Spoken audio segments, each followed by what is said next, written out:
Let's roll. The Monday Night Meltdown has begun. The pimps, the players, the hustlers, the people that bust them, and everybody else in between along for the ride from Costa Rica to California, from Montreal to Minnesota. The late night anger management class has begun, a.k.a. Sports Rage. The question is, how much we'll be raging this evening? That depends on how this football game turns out. It's actually been somewhat more entertaining than expected. Maybe more points put up on the board than some people expected.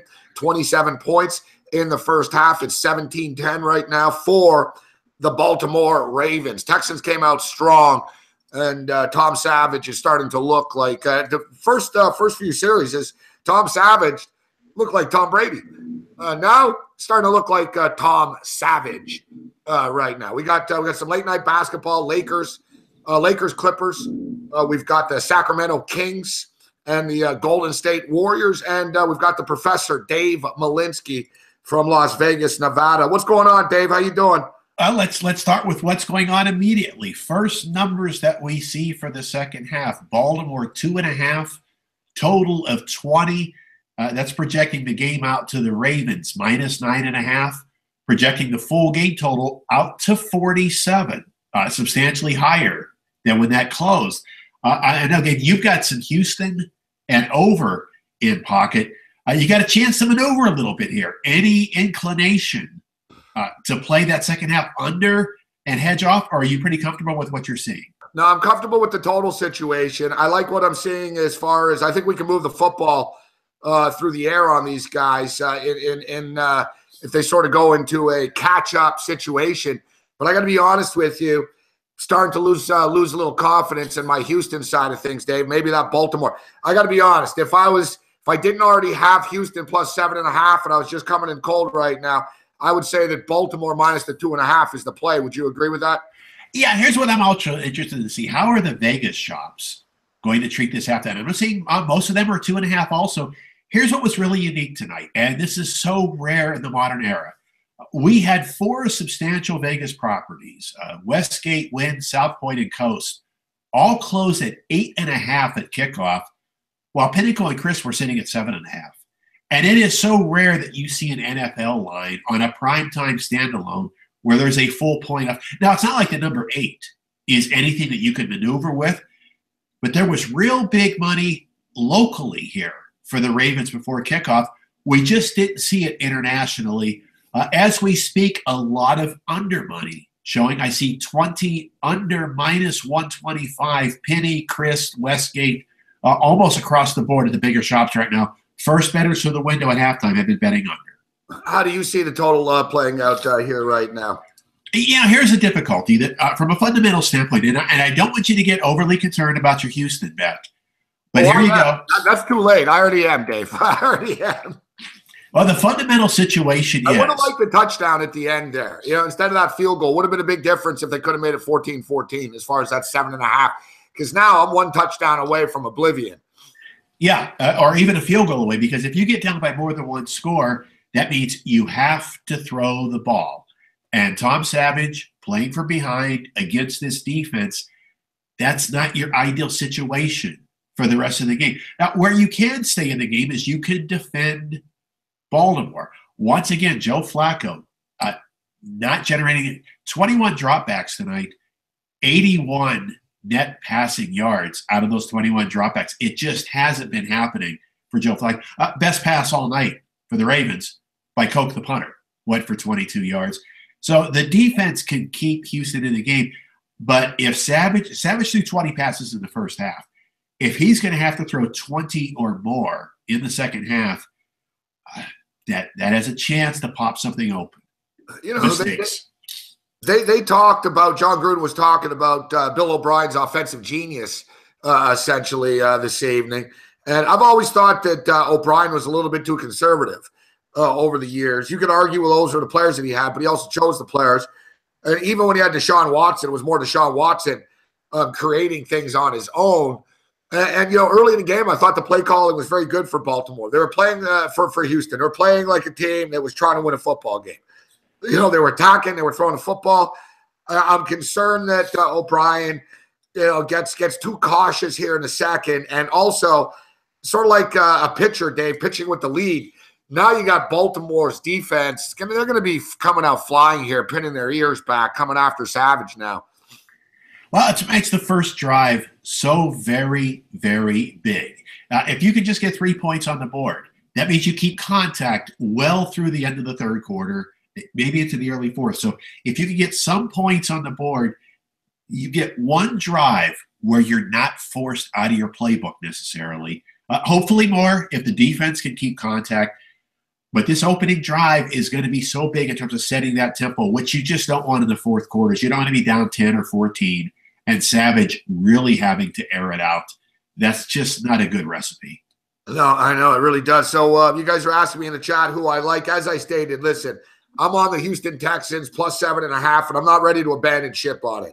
I don't like the way the end of the second quarter went. I don't like the momentum. But at the same point in time, Hopkins is getting open, guys. Hopkins is getting open. If Savage gets a little time, there's no reason that they can't move the ball down the field. As I said, if I was coming in cold, I'm being honest with you, the Baltimore minus 2.5 looks like the play to me. I'm hoping for the best, but I don't think it's going to slow down. I think either Baltimore could be good for 10 or 14, and I think Houston can score another touchdown here. I'm not ready to – listen, I bet the over of the game. I'm seeing an in-game 46.5 right now. They're already at 27. 3 touchdowns gets us there, Dave. Six straight Monday Night Football games have gone over the number, and as well as the favorite covering, Dave. How about that? We could have just blindly bet the favorite and the over 6 consecutive Monday nights and hit a nice plus 250 parlay. Remember in the old days, Dave, you can sort of blindly bet. I remember in the Westgate Super Contest, in the old days, the Hilton Super Contest, the consensus picks always used to just be the worst teams, whoever was getting double-digit points. Now it's almost the opposite, where you can just sort of make a case. You can blindly bet the better teams to cover. They just do. And look at yesterday. 12-3 against the spread yesterday, favorites. And last week was the same thing. Week before that was the same thing. Yeah, if you've been following the sports media or anything emanating from Las Vegas so far today, and you'll read more about this tomorrow, it's been a tough cycle for the stores. The November numbers are going to be interesting because it's been a long time since the Vegas joints ever had a losing month in sports betting. November is going to be cutting it pretty tight. The favorites have come in. And it's not so much that on a game-by-game situation, the books are getting hurt to the favorites. It's the way they cluster. It's the parlays. It's the teasers. And that's where the damage has been done. What happens when the favorites run good? The wise guys sort of balance the books out a little bit because they're taking the dogs. They're taking Miami plus 17. They're out there taking the Browns again yesterday. They're taking these big numbers, so it's helping the books. But the books get the clusters. You want a bad beat, Dave? I spoke to a friend of mine, and it's interesting. I've told people about this guy a little bit on the show before. He's a Korean dude. I think he's about 30 or so, early 30s type thing. And he likes to bet, and he's like a poker player. And he's the type of guy who goes to the casino every day. He actually drives out to Niagara Falls, and he hangs out there for days at a time, etc. But he bets on sports as well. And, he admits it. Like, he's not one of these guys that pretend he knows it all. He tells me, dude, I know Rob Gronkowski and Tom Brady. I couldn't name you anyone else on the Patriots. Like, he doesn't know the players' names or anything, but he's a fucking good gambler where he reads, like, he'll look at Pinnacle, he'll look at Chris. He knows how to read the lines, Dave. Like, he knows how to read the lines, and without knowing who's fucking playing for the team. So he solely bets sort of betting the numbers. So he told me, he sort of backed off betting sports a little bit recently, but I just spoke to him before the show tonight, and he told me he played a 9-team, $100 teaser. would have paid $30,000. One loss, the Cleveland Browns. Like, of all teams, I mean, I almost can't feel bad for people to bet on the Browns. A good friend of mine has lost on the Browns like 5 weeks in a row. I bet on them once this year, and I was against the Detroit Lions, and I was getting 10, and they were up all game, and I still lost by 14. I've learned my lesson, but that's a pretty bad beat right there, Dave. And I guess you can't really hedge because all the games are going on at once, right? So hindsight, it's easy just because why didn't you hedge? But if he's got 9 games, all the games are going on at one time. He doesn't know which game's going to screw him, but that's a bad beat right there. Well, and the Browns did what the Browns do. They outgained the Bengals, and they didn't have a turnover. Now, if you're an underdog of more than a touchdown, and you outgain the favorite, and you don't have a turnover, you're supposed to at least be able to get the money. They just don't maximize. I tell you what is interesting. Now, we talked about this action before the game being much heavier in Vegas than offshore. Same thing at halftime. Now, several Vegas joints, the Wynn, the Golden Nugget, Stations properties have all gone to Baltimore -3. Yeah. I don't see anybody offshore having done that. So for whatever reason, there is a lot of Ravens money here. Maybe it's the extension of Thanksgiving weekend. The bettors had a great weekend here. The small bettors, the parlay guys, the teaser guys. It could be some of those guys still hanging around on Monday night, making Vegas more favorite heavy than the offshores. Interesting. I don't see a single 3 offshore. I see 4 of them here in town. You're right. It hasn't moved. I'm looking at Bookmaker right now. It hasn't moved. I just clicked the 20. I just grabbed over 20 second half. I've already got the over in the game. I got the Texans plus the 7.5. As I stated, I'm not confident in this Texans 7.5, but I've often lost bets being confident before. All right, Dave. Lakers and Clippers. We got the Kings and the Warriors, but I find the Lakers-Clippers game to be the more interesting one here this evening. Let me just confirm whether it's been, was it 13 or 14? So there was at 14 straight. The Clippers have absolutely owned. They have owned the Lakers over the years. Yet I think this might be a good spot for the Lakers tonight. Here, they've won 4 straight and 15 of the last 16 against the L.A. Lakers. Yet I think you can make an argument that right now the L.A. Lakers are a better basketball team than the L.A. Clippers are. It's so big that, the Lakers only beat Sacramento and Atlanta the last 2 games. But you know what? Those were road wins for a team that is not accustomed to winning on the road. A Clipper. I was looking at stats the wrong way. Clippers actually stole those 2 road games. That was my bad. I flipped to the wrong file. It is the window of opportunity for the Lakers. There's not an intimidation, right now in this matchup. The point we're going to make is the only wins that the Clippers have, and we're going back a long, long ways, were those 2 weak sisters. So it's been a long time since we've seen the Clippers play fundamentally good basketball. Something we've talked about on this show, on these nights when the Clippers have been involved, the guard core just isn't good enough. Austin Rivers and Lou Williams are 2 classic backups. So you don't have a true natural point guard out there running the show. There is that vulnerability that they have. If you can get the Clippers into a close game late, they don't have the ability to generate an offense. I think that Lakers are live tonight. There's a little bit of 5 available. I don't see a 5 offshore. I see a couple of them here in town. Now, if someone takes a little 5, I could see the Lakers being in that because they know the opportunity is available for them. That hasn't been the case. They've been beat up. Yeah, you're right. I'm seeing 4.5s right now. They've been beat up. I'm going to get it back up to 5, though, to 121. They've been beat up over the years by the Clippers. I think it's their opportunity coming in. And, really it's not. Is it a road game tonight, Dave? Really, like how many Laker fans are going to be in the house tonight? There will be plenty, and the Lakers have been off for a long time. It's been almost a full week for them. Where the Clippers get caught, and this is something we talk a lot about in the NBA, the first game back after a long road trip, and the Clippers have played the last 5 in a row. As much as we joke about, the way these guys live with their posses and everything else. Now, when you come home after a long road trip, you've got personal things you have to get done. You got bills to pay, laundry. You got to get your pets back from wherever you left them for the last few days. There's all those little administrative things that can throw them just out of kilter. Yeah, not just administrative. It's funny, too. I bring this up a lot. I'm glad, here's right out of the game. Like I said, guys are open. Fedorowicz got to make that catch. The ball was there. That's a big play. That puts you at midfield. Now suddenly you're in a 3rd and 9, and if you don't get it, you're punting. That's not on Tom Savage right there. The ball was where it had to be. I got a Houston guy on, Houston talk show host, Jason Braddock, real smart guy. And he's a Tom Savage, not apologist, but he points out, look at the tape. Savage is putting the ball where it needs to be, and the guys aren't catching the ball. Fuck, a yard short there, right there. Come on, fuck. See, that was a nice throw by Savage. Son of a bitch. Fedora, fuck, that was, And you can't afford to miss those opportunities when you have them. You're only going to get so many. You have to, it's execution. If you're Hopkins, you got to get to the sticks, fuck.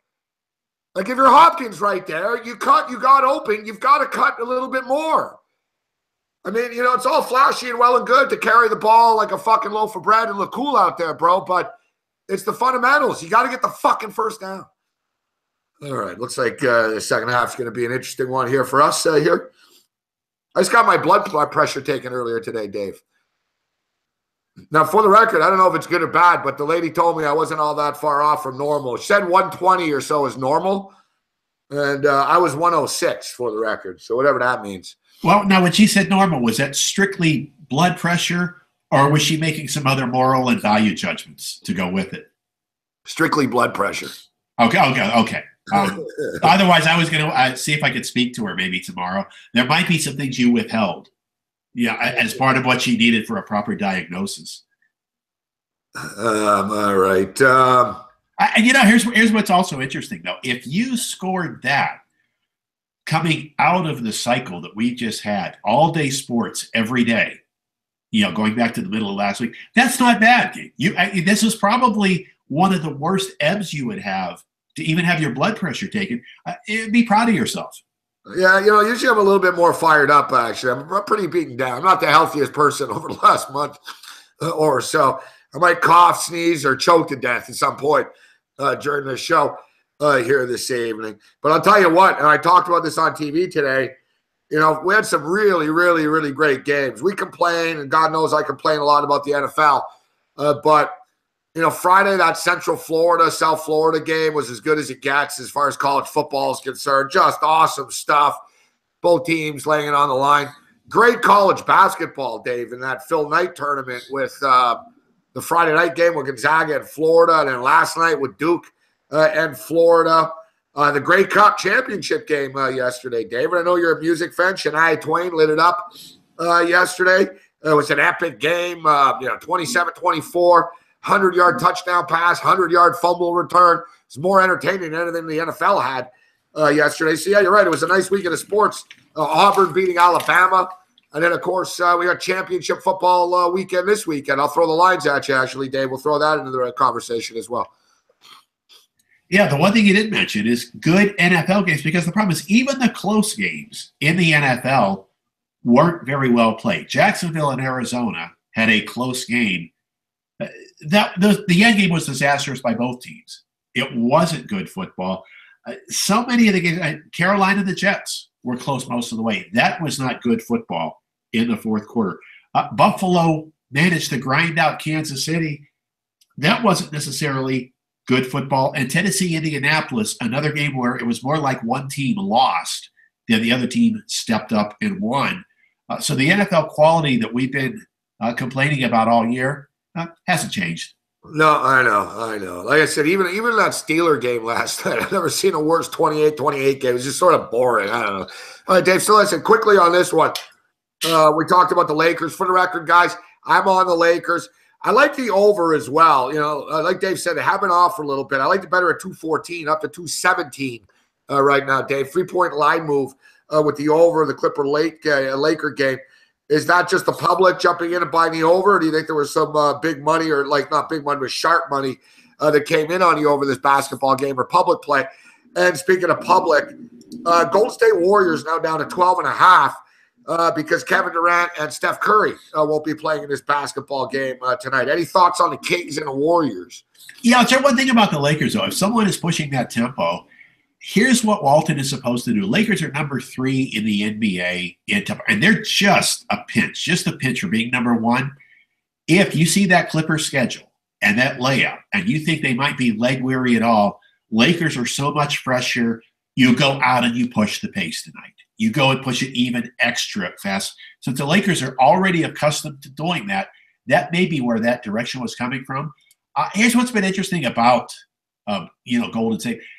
They've played some of their best games with key guys out because it forces the concentration level to ramp up. I don't know if maybe this is a little too much firepower to have out. The line I see is lowest. Yeah, there's the first 12.5 starting to show now. So there is a drop. I don't think it's quite what I want again in play. I said I backed the Warriors a couple times with the key guys out because the concentration level has been really good. I think it'll be really good tonight, but I can't find anywhere to get involved. Yeah, I'm almost looking at maybe some player props here. Swaggy P. Swaggy P is going to be able to get some looks here tonight. Some shots. You're right. And the thing is, they're not going to be overly interested. They'll be interested, but even the bench guys will be enough to get it done against Sacramento. But are they, will they want to win by 13? Will they blow them out? Penalty on, man, we look like we got a fucking stop here. Of course, defensive holding. Yeah, the problem you get with Sacramento is you're not guaranteed that they play out the full 48. Sometimes when the Kings lose contact, they just let go of the rope. They've been a really difficult team to trust. I can't trust them. Yeah, to me, it would be later points or pass, Yeah, it's ideally what you want with these teams is you want the big dog that, at least will stay in, we call it SIS, or stay in structure. No matter what the score is, you keep running your stuff, you keep competing, you keep trying to get better. Sacramento hasn't shown us that this year. There are games where they just completely drift out of focus. That makes it awfully difficult to do anything with this one. I mean, think about how bad the Atlanta Hawks have been. Sacramento managed to lose at Atlanta by 46 points. The Knicks, nothing special. Sacramento managed to lose by 27 points. There were these ugly, no contest type of settings. You like to think that against this type of rival not too far from home, they stay in it all the way. I just can't be guaranteed they bring the focus. I just grabbed a piece of the Warriors, minus 12 and a half, small piece. I'm going to be here, after Dave leaves. You guys are going to be asking me, what are we doing? What are we going to do? We're going to grab this in game. We're going to so let's grab it. College basketball. I feel bad because earlier in the day I gave Syracuse -3 on TV, but it came down and I saw 140 on the money line. I was like, man, it was 2.5 for -140, and 140 was enough to pique my interest for the money line. So I feel like an asshole because I gave it a -3 earlier in the day and I ended up betting on the money line. It went by 2, and here they're going deep. And I did also, unfortunately, I did grab the Wisconsin Badgers, and this one's not working out for me, Dave. It was 24-20 at the half, but fuck. 18-6 in the second half here, man. Can't win them all, but Badgers really falling apart here in the second. 6 fucking points in 10 minutes of basketball. Yeah, it's the worst Wisconsin start since way back in the early days of the Bo Ryan era. But the schedule was pretty tough. I mean, the UCLA game was at the buzzer. Xavier's a good team, and they lost to Baylor. I didn't really think they were a bad team. I just thought it was sort of bad luck. It was a combination of both, not the guard play to get over them, and that's what we're seeing. I've got this game on in the background here. When you're going to score against Virginia on the road, you need guards that can get you into something, get you into sets, create. They're just not able to create against that Virginia defense. So you talk about Tom Savage having to play from behind against the Ravens. Wisconsin right now is like a team with a bad quarterback. Now it's like they got to hurry up against Virginia. They have to pick up the pace. This isn't what they do best. There's a chance this game actually breaks open a little bit more instead of closing up. I just realized, Dave, it's Lakers versus Clippers, and I don't know how familiar you are, but generally, Dave, YouTube is it doesn't attract the classiest people. Now, of course, if you're with us, and I'll ask you guys to give us the thumbs up. I see only 18 out of the gate here. We didn't do the obligatory give the thumbs up. Do it for Sportsbook Review if you want to continue to the free programming that they give you. Give thumbs up to the programs and make sure to subscribe to this YouTube page and follow Sportsbook Review on Twitter, Google, Instagram, and everything else in between. But Dave, so YouTube, you get some real low-life fucking trolls and stuff like that, but it's worse when the Lakers play for some reason. They all come out wanting like an illegal stream of the game. For some reason, thinking that you're going to find an illegal stream of the game on fucking YouTube, on Sportsbook Review's YouTube page, because the Lakers might be in a hashtag of the show. So in about 4 minutes, we're going to get fucking ambushed by a bunch of dickhead, stupid Laker fans. So, get ready. I forgot. And I can't, they're both from LA tonight. God, Clippers, Lakers. We're going to get, see, just for the record, Dave, in 4 or 5 minutes, if you hear me getting mad and starting to kick people out of the chat and tell people to shut up and fuck off, it's not you. It's because we're about to get hit. Anytime the Lakers play, they really come out of the woodwork. Settle down, Tayon. All right. Well, you're also going to be upset for the interception that Tom Savage is about to throw too. So, you got a lot going on in the next few minutes. Five us like this. Come on, Dave. Now, here's one thing I learned a long, long time ago. My vibes do not impact sporting events at all. So you don't believe in that. I'm pretty comfortable. Because guys in the chat are always blaming each other for mushing games. So you don't believe if somebody says something it has any impact on what happens. I believe, like, you and I talking right now, it's a good point. Like, how do we have any fucking impact on what's going on in Baltimore, Maryland right now? And the scary thing is I've met gamblers who genuinely believe it. So, you'll sit there in a sports book with a guy watching a baseball game. And first guy hits the ball through the shortstop's legs. He says, oh, just my luck. There's an error. No, it's the shortstop's luck. It's not your luck, pal. It's the shortstop. And this idea that anything we do impacts things that we do not touch directly, it's one of the first things a bettor's got to get out of their head. Just let it go. Get rid of it. It's something that will haunt you. It will be destructive. There is nothing that I can say or do that will impact anything that's going to happen in this football game. I do not have those powers. Dave Malinsky was a good point. If we all had the powers of speaking and changing reality, it would be a different world. All right, 3rd and 7 right now. Big play here. If Houston has to punt from this part of their field, it's going to be a big swing in this football game. They've got to step up with a first down. Tom Savage back to pass, empty back set. Completes it. DeAndre Hopkins wide open, and there's a penalty, and he's probably wide open because he probably pushed off, I'm assuming. No. Referee saying defensive holding. I don't know. I can't tell you, Dave. I try to gauge penalties quickly by the players' reactions, but they all fucking bitch so much now. It's hard to even tell, Dave. Here's a bit of good. Now, for something we've been following here. DeAndre Hopkins was convinced I was against him. Like, he turned around and he was like, fuck off, man. And he did the push thing. And he started bitching at the ref. And then you see the ref like, no, it's against Baltimore. And then the guy in Baltimore starts bitching. Like, they don't even know. Like, the players don't even know. Yeah, it's our little side news out there. I've been following so closely today, and I find this to be fun. About the one upstanding guy that Tennessee could have brought in that no one would complain about to calm the waters, David Cutcliffe has said no. He does not want the Tennessee job. This is going to be funny as this week plays out. There may not be many guys who want that job based on the way the Tennessee fan base has been the last 48 hours. Yeah, it's interesting you bring that up. All right, so instead of jumping to NFL lines, let's jump into quickly college here with this then, Dave. It's interesting you bring this up because I spoke to Jason. Like I said, I had a guy from Texas today. We talked a little college football. And he brought up David Cutcliffe's name and T. Martin. Those were his two suggestions. He said, let's go to T. Martin now, or David Cutcliffe. And I told him David Cutcliffe was not taking a job. If David Cutcliffe was going to leave Duke, he would have left Duke already. I don't know. He seems to like it there, and I don't get it. I don't think he wants that pressure of that Tennessee job. And the expectation level, Tennessee remind me of Nebraska. They seem to have a higher sense of who they really are. You were good 15 years ago. You're not now, and the program, you don't have the same pack. You don't pack the same punch.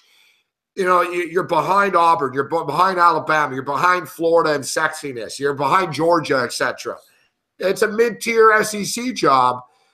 But what did you make of the Greg Schiano stuff? And do you think that Clay Travis sabotaged this? Doug Gottlieb went at Clay Travis today pretty good. And Clay Travis, one of these guys, has a lot of fucking influence with Volunteer Nation.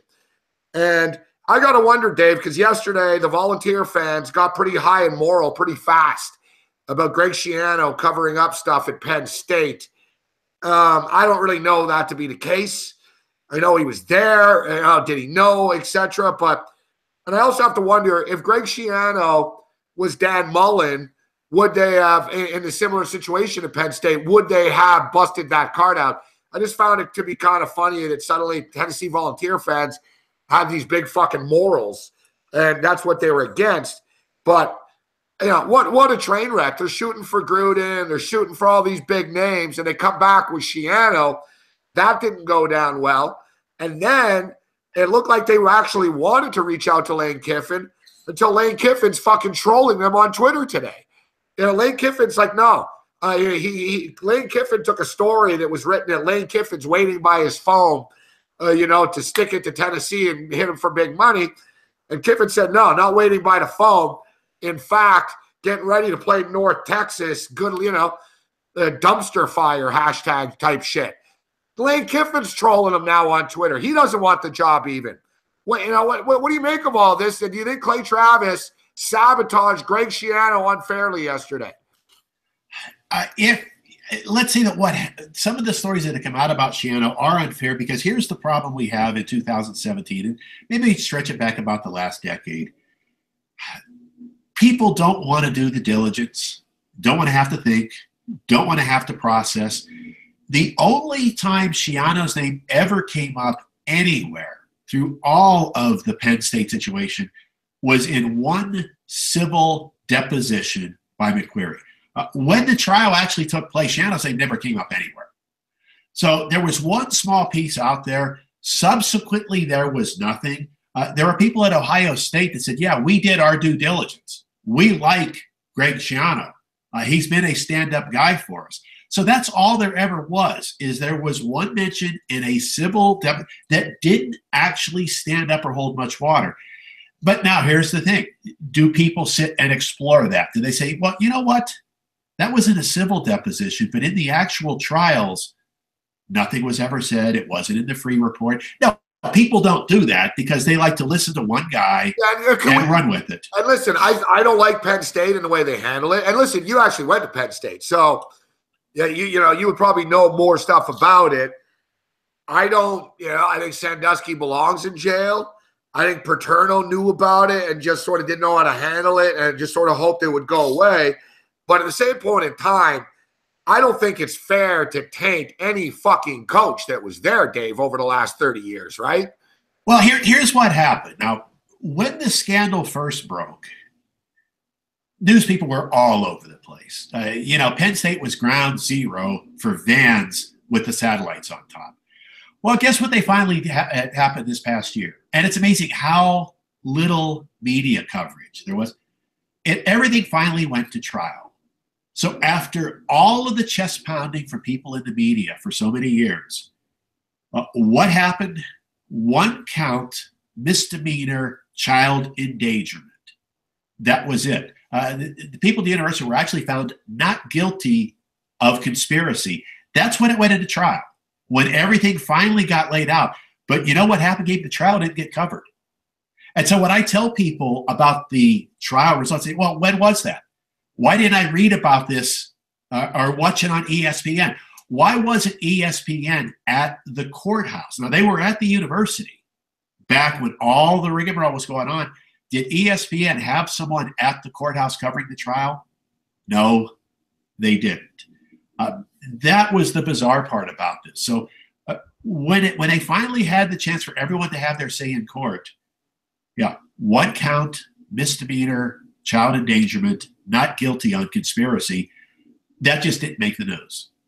That shows you how much control that media people have, and the Clay Travises of the world can take something and get out and run with it as long as their audience allows them to do that. And what we have to do is, it's not that we have to hold the media people to a higher standard. You got to hold the audiences to a higher standard. Demand more of the people that you're listening to. Make sure when they tell you something, make sure it's real. Because in this day and age, a lot of what they're telling you actually isn't.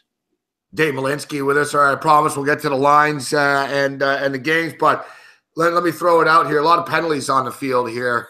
No points in the second half, but a lot of penalties. Houston are moving the football. Can they punch it in and get a touchdown? Big key to the point spread here. So you brought up David Cutcliffe. I bring up T. Martin. So, of course, T. Martin did what Peyton Manning couldn't do, beat Florida. T. Martin, of course, was the quarterback that won the national championship for the Tennessee Volunteers. And he's paid his dues right now as a coach. And once again, another pass batted down by Tom Savage. For the love of God, dude. So T. Martin right now, he is the offensive coordinator of the USC Trojans. And I thought this, and I'm one of the few people who will say this stuff out loud, and I see Albert Hainsworth has actually just stated this out loud right now. All right, I guess they might say T. Martin doesn't have the experience to take this job. Yet, I don't know. I mean, he's climbed the ladder in the coaches. He's got to get a first coaching job somewhere. He knows the Tennessee, landscape. He's been there. He won a national championship. And Hainsworth just comes out and says it. They won't hire him as black. I don't think Tennessee Volunteers have ever had a black coach before. I think the fact that it was a player that played there would help that situation. But what do you think of the T. Martin situation? And what do you think of what Albert Hainsworth just stated, that they won't hire him because he is black? You hate to talk about these things, and you want people to listen very carefully to what you say, because you don't want to be, classified the wrong way. That may be very true. That is not an easy place. I'm not sure how good T. Martin is. Now, I do a podcast that you see at SBR. It's called House of Yards with Matt Landis. And Matt Landis works for BuzzFeed. He's a USC grad. He's a football bettor. He knows what's going on. He's one of the world's biggest Trojan fans. And his take is, okay, if Tennessee wants T. Martin, I will drive over to campus, pick up T. Martin, and take him to the airport. The USC fans would not shed a tear if T. Martin left, because they haven't been all that taken with what he had. Given the talent that USC has to work with on offense this year, Sam Darnold didn't actually grow as a quarterback. He had more turnovers this year as a sophomore than he did as a freshman.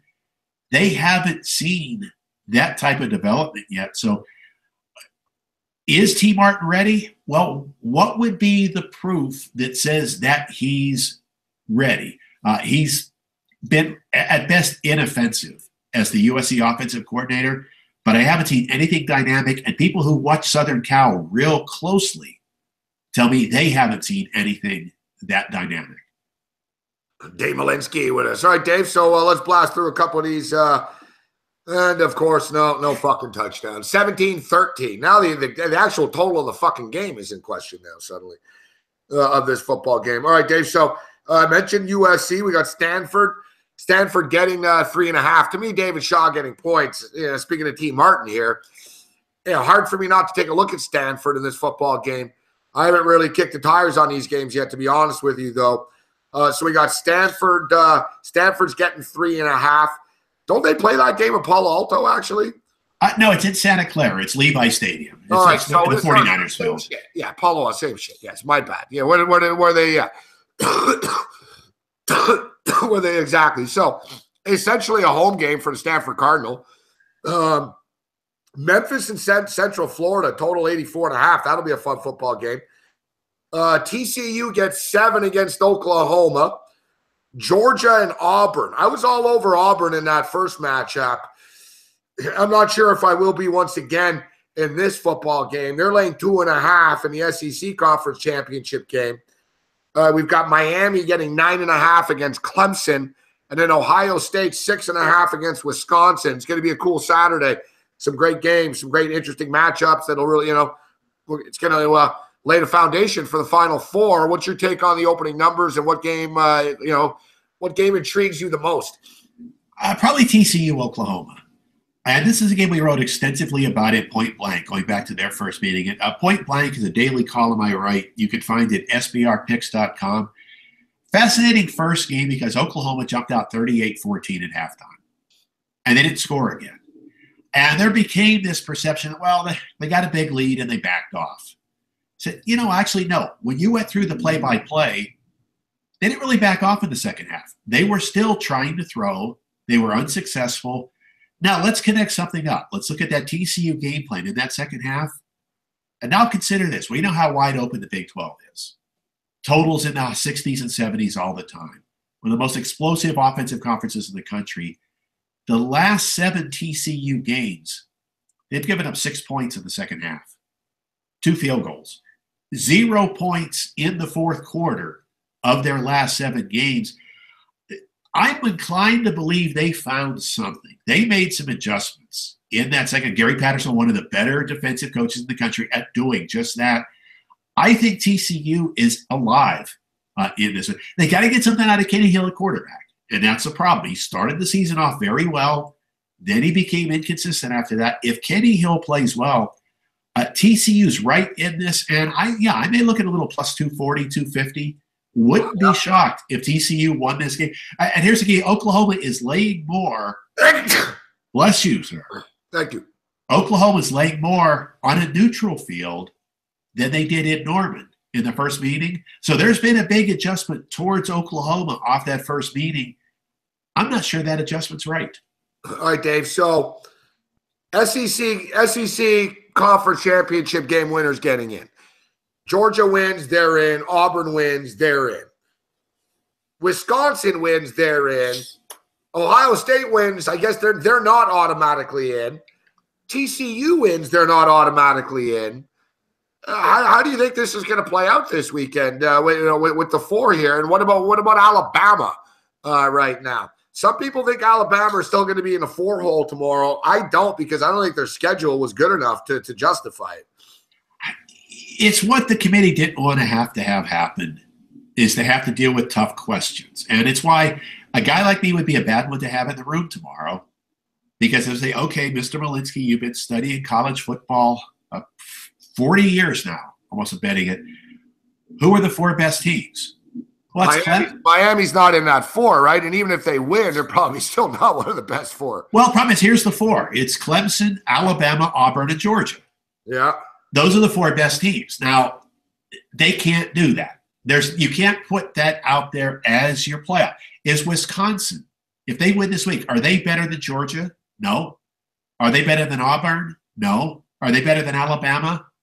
No. So what the committee was supposed to do, and that's why this gets so convoluted in the media, because the media says, well, if you don't win your conference, you can't go in.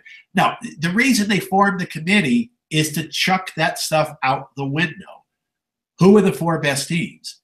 So I would be a terrible one to have there, but my 4, Clemson, Alabama, Auburn, and Georgia, regardless of what happens in the Auburn-Georgia game, those are the 4 best that I see. Now, how do I vote if I'm on the committee? It's hard to vote that way because it's not realistic. There would be such an uproar if I said, okay, here we go. We're going to have Alabama, Georgia in one playoff game and Auburn, Clemson in the other, and the winners will meet. People would burn my house down. And I like my house. I don't want people coming to burn my house down. But this is what the committee is backed into right now. They're going to have to do things that aren't easy to explain.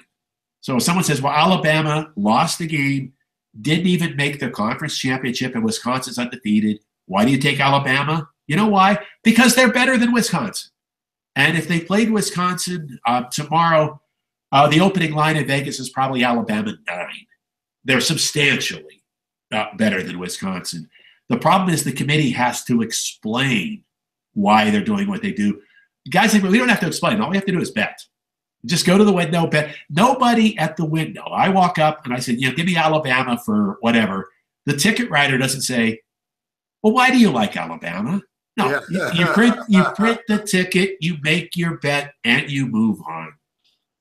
So here's what we did at Point Blank this week. The very lead in the college review column, and it was only 2 sentences. And I think Alabama is one of the 4 best teams in the country. Therefore, no one in the media asked me to do an appearance the rest of the week because I've already given my answer. I think they're one of the 4 best. I would be a dull guest anywhere else the rest of the week, and I hope you and I will do our thing in Canada tomorrow. Hopefully, outside of that, I don't get asked to do anything again the rest of the week because I've got nothing else to say. But is Alabama one of the 4 best teams? I come up with 4 teams that are better. So to keep Alabama out of this, you have to have 4 teams that are better than Alabama. That's a hard list to come up with. Dave, not just in Canada, worldwide. Various cable outlets in the States, but we're now on Google Home and Alexa. What it was, Amazon Echo. Ask Alexa. So you know that hey Alexa, Alexa works for the CIA. That's another story. But hey Alexa, play. You can say, hey Alexa, show me Point Blank, and it'll pop up. She'll tell you. I don't know if she can read it to you. Actually, that'd actually be pretty cool. So yeah, we're now available on Google Home and Alexa. Although, for the record, both those devices do spy on you. So just. Yeah, if you're going to commit a drug deal or any crime, make sure you don't do it around Alexa. She'll snitch you out. All right, Dave. I got to find out if they read that, because one of the things that's been talked about at SBR is getting someone to read Point Blank each day so that people could listen instead of having to go online. My voice isn't good enough to do something like that. We need sort of a sultry female voice, I think, to read Point Blank. But that is something that is being worked on as we speak, an audio version of the column. I like it. A sexy book on tape, so to speak. Yeah, it'd be easier. Exactly. It'd be easier for me to have to read it, right? Yeah, the only thing is, if we do it audio, we've got to have a way where the jukebox also plays so that you will get the music from that. It's one of the crucial parts of the column. All right, Dave. So Thursday Night Football, another great fucking primetime game, although I'll give them a little bit of credit when they booked this one. I'm sure they thought it would be a sexy game. Washington Redskins and the Dallas Cowboys, two fast-fading football teams. And, you can never really believe the old quote-unquote reports. But there were reports that Dallas Cowboy players are getting a little frustrated with Jason Garrett and the fact that he never adjusts to anything. And the Cowboys defensive players specifically, and we're complaining about the offense and the defense, essentially stating that, they don't adjust anything. They fucking, the tackle guy that came in was getting killed. They didn't give him any help. That Garrett, they're just running the same thing over and over, and it's not working anymore without the personnel. That he's got to coach a little bit now, and he's not coaching.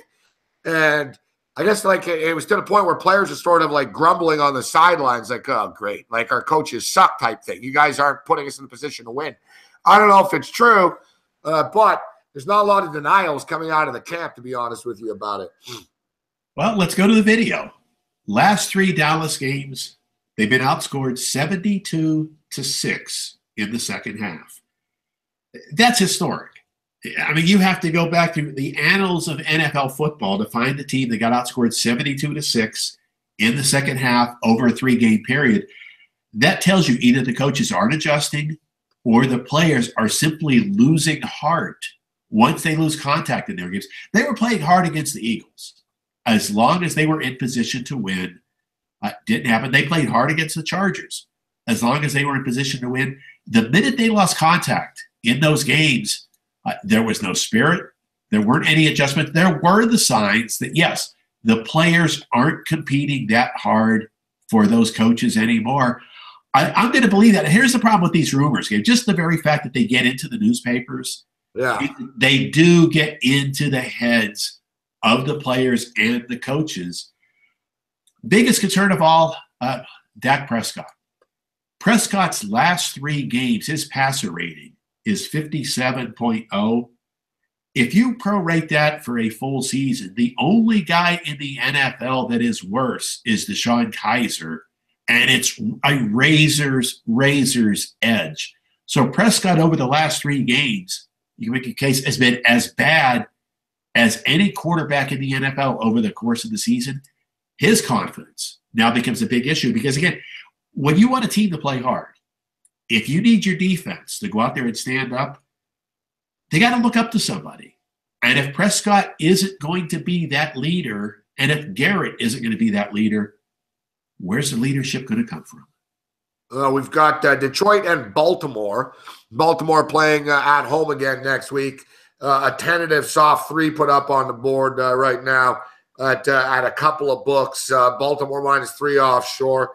San Francisco gets 3.5 at Chicago. And Garoppolo came in, threw a touchdown. I don't know. I didn't check into this. Are they playing Garoppolo this week, Dave, or was that just a little, a little appearance? How are they handling it? Is Garoppolo starting this week? They have not made an announcement yet. Now, that was an injury. Beathard got knocked out of the game yesterday, and that did make a difference. Here's what's going to be interesting. Hard to put him in now and not play him, Dave. I mean, fuck. It's like getting a new toy if you're a kid. Eventually, you got to take the fucking out of the box, right? Well, it's not just a case of playing him. It also means doing everything you can to win the game. And one of the things we talked about with the 49ers all year is Shanahan was under less pressure to win games this year than any coach in the NFL. If he went 0-16, they weren't going to be bothered by that because they know they want to build something. Well, if Garoppolo is your quarterback in the future and you're going to start playing him this week, the minute you do that, you start game planning all out to win. You want to develop some better habits. I want to get him a little ready, get some games under his belt coming into next year so he's got a little chemistry going with some of the guys. Well, it's chemistry and it's winning. You don't worry about losing with CJ Beathard, the quarterback, because he won't be back. You want to win. So this is a story we're going to follow very closely over the course of the week. Interesting game. Minnesota goes into Atlanta. Atlanta laying 3 points. New England goes into Buffalo. Buffalo, big upset victory yesterday. Plus 320 on the money line. New England's laying 8.5. Shame for Buffalo. For Tyrod. He gets back in there. And now suddenly he's got to deal with the Patriots.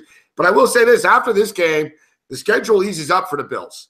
Yeah, they got to deal with the Patriots twice, unfortunately.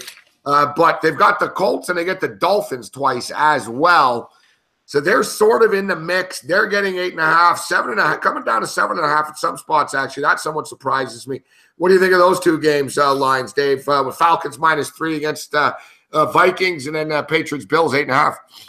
Atlanta brought us one of these difficult reads against Tampa Bay, and the box score looks like a thing of beauty. 8.1 yards per play, over 500 yards. If you only see that, you see how beautiful that looks, and then you realize over half, or almost exactly half of those yards were Julio Jones. They simply had a situation where Tampa couldn't track him anywhere with their secondary. So we still don't know if this Atlanta offense has found that higher gear. Minnesota, we'll talk about them at length over the next few weeks because they will be in the playoffs now. Case Keenum is getting a lot of love. People got to still be a little bit careful with that. It's not necessarily Keenum, it's the offense. Minnesota has a terrific receiving core around them. Shermer is dialing up some good things. There's not that much on Keenum's shoulders because the offense is creating opportunities. Like what Minnesota's offense is doing is what Atlanta was doing last year. Minnesota's dialing up some really good stuff right now. I think Keenum has been good. I don't think he's been great. But at a full 3, I like almost every aspect of what Minnesota does. You take threes with teams like that because it's hard to put them out of the game. They will be competitive to the last possession. I'll blast through the lines. We don't have to comment on every game. Denver and Miami's a pick 'em. It's in Miami. Houston and Tennessee. Houston playing right now. Another situation. Same book has a 7-up. Tennessee laying 7 to Houston. Indianapolis and Jacksonville. Jacksonville laying 9.5. Tampa, Green Bay, a pick 'em. This one's interesting in the sense. Here's Kansas City, somewhat in a free fall, and they were getting booed off the field yesterday. Dave. People are calling for Alex Smith to be benched and Mahomes to come in. There's a big play for Baltimore. I think Alex Collins is fucking past the 66.5. So Chiefs are laying 3 against the Jets on the road. This is a big game, man. It's a big game for the Kansas City Chiefs to stop the bleeding right now. Yeah, what's really funny now. This shows you how fickle, football fans can be. Alex Smith is number 2 in the NFL in passer rating this year. Only Tom Brady is ahead of him. He's had a solid season. Now, he is performing poorly right now, but Andy Reid has gone out of his way to say, this is the offense. And Reid saying he's the one who's been letting the team down. He has not given that offense what it needed to be able to evolve. Same old story, not taking just enough shots down the field to be able to stretch defenses. Kareem Hunt's not getting the room he saw early in the year. But here's what I don't understand coming out of Kansas City.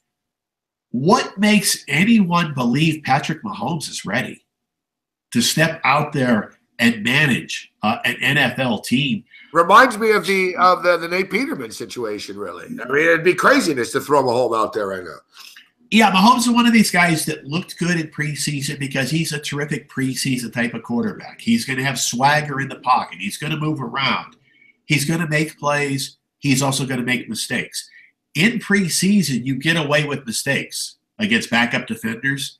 In the regular season, you don't get away with mistakes. So I don't know if that love for Mahomes is justified. But part of what Kansas City did so well the first couple of weeks, they ran dynamic stuff. Some of the blocking schemes they were using to get Hunt on the edge, they did a lot of really new. But now, as opposing defensive coordinators, look at the video and they see what was being done. They found out ways to tactically defend him. And what you find out is the Kansas City offensive talent is good, but it isn't great. So here's your typical regression taking place. Yeah, they need a jolt. I don't think Patrick Mahomes is the jolt that offense needs right now, especially on the road. Everything's falling into place for the Chargers right now. They get the Browns. They lay 13.5. Carolina, New Orleans, actually. All right, that, to me, high-profile games of the week next week. Couple of good ones, actually. So Minnesota, Atlanta. I'd say Carolina, New Orleans. New Orleans are 4-point favorites. Rams are laying 7 in Arizona. Giants, Oakland, train wreck. And Sunday nighter next week, I'm seeing some 6s and pretty much 5s, let's call them now. Few 6s, but mostly 5s. Philadelphia laying this many points on the road. Sunday Night Football against Seattle, who got it done against San Fran yesterday. But can they stop this aerial attack of the Philadelphia Eagles with only 2/3 of the Legion of Boom is a big question. It's going to be real difficult. And I think you phrased it well for Seattle. They got it done. That was pretty much it against San Francisco. They were just good enough to get out there and grind. I'm amazed at how quickly the markets jumped here because we're not accustomed to seeing Seattle in this setting very often. But Philadelphia isn't doing anything wrong anyway. For all the talk about Carson Wentz, that defense was so fundamentally prepared. Bears beat up some teams in first-look situations because a lot of the run angles where they get the ball to Jordan Howard, a lot of those stretch plays are difficult for opponents in the first look. Look at the way they ran all over the Steelers with Jordan Howard because Pittsburgh couldn't adjust to that. Gosh, the Eagles were ready. They were fundamentally so well coached against those Jordan Howard runs. Howard had 7 carries yesterday. He only got 6 yards out of them. So Philadelphia is doing a lot of things right. And what's scary about the Eagles, they can still get better. Whereas a team like Kansas City, we knew peaked earlier in the year. So many of these other teams have their limits. Philadelphia is capable of still getting maybe 1.5 or 2 points better before the season's over. Dave, I looked at the future. I mean, Pittsburgh's not beating New England in the playoffs, I don't believe. I just don't buy in. I saw that they were plus 100, and they held them to a field goal attempt, 4th and 7. Tucker, of course, makes the kick, 31-yarder. It's 20-13 with 10 minutes and 54 seconds remaining. All right, 20-13. Dear God, fuck. We'll keep our eye on this football game.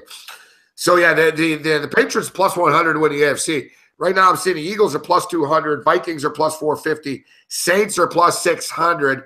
Big game with the Saints and Panthers this week. But are you looking, would you just go with the square side here? Philadelphia Eagles, New England Patriots, Super Bowl right now, do you think?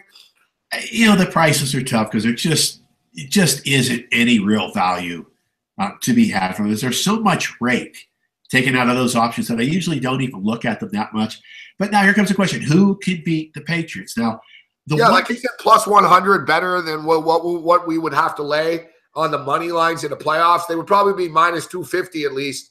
Even again, let's say in the first game, it'd probably be 7-point favorites, if not more. And let's say they played the Steelers in the conference championship game again, it'd be the same thing. Laying 250 and 250 or 300 on the money line. Is it actually, are we getting better math at plus 100 to win 2 games? I'd have to. It depends on where you play and how your particular book, gaps out those money lines. Yeah, because New England's first playoff game, you might be laying 9.5, 10. So that one could be pretty substantial. That's a minus 400, 450 right there. But here's the thing you can't sleep on. Pittsburgh is staying right there for that home field. And here's what this has got to hurt you as a Buffalo fan in particular. The Bills will not get taken lightly by the Patriots. I know. Because the Patriots are going to go out there needing to win every game. Belichick respects the Bills. Look, he poaches our players all the time. He does. Belichick does. Belichick's always talking about Tyrod. He doesn't like playing them, but how you play the Bills and you're in a dogfight, and and crazier things have happened, Dave. Maybe we can catch the Patriots this week. Who fucking knows? That would certainly have a big impact in that playoff picture, because as long as Pittsburgh keeps pushing the Patriots, such a big difference what that home field means. If the Patriots have to travel, you do become just a little bit vulnerable. So have the Steelers played their best football yet? Not quite. One guy now it's finally up on national TV the last couple of years. People are seeing how good Antonio Brown has played. He's actually an MVP candidate that's not getting much talk. He's making Ben Roethlisberger look so much better than I think Roethlisberger has really been this season. But that's the last game we have not talked about yet.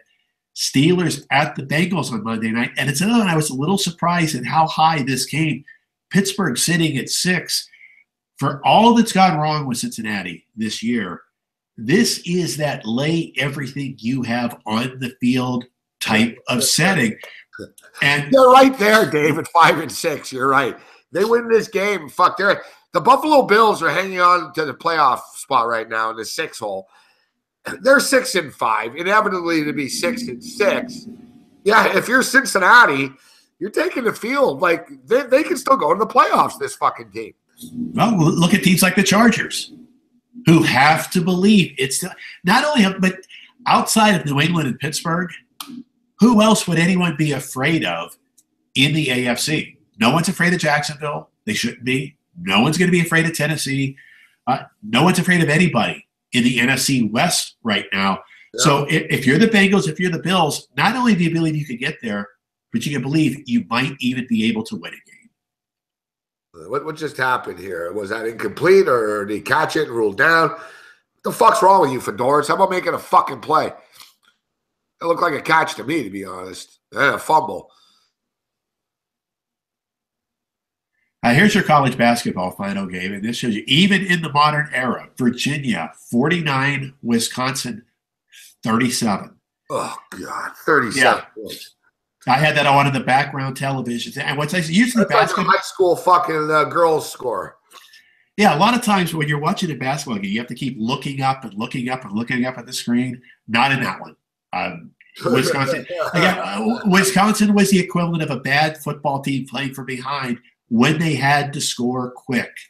And part of that is what Virginia does to you also. It's so hard to make up ground against Virginia because they just don't give easy shots away. They force you to grind the clock. They just wear down your will over the course of games mentally. That's what they did tonight.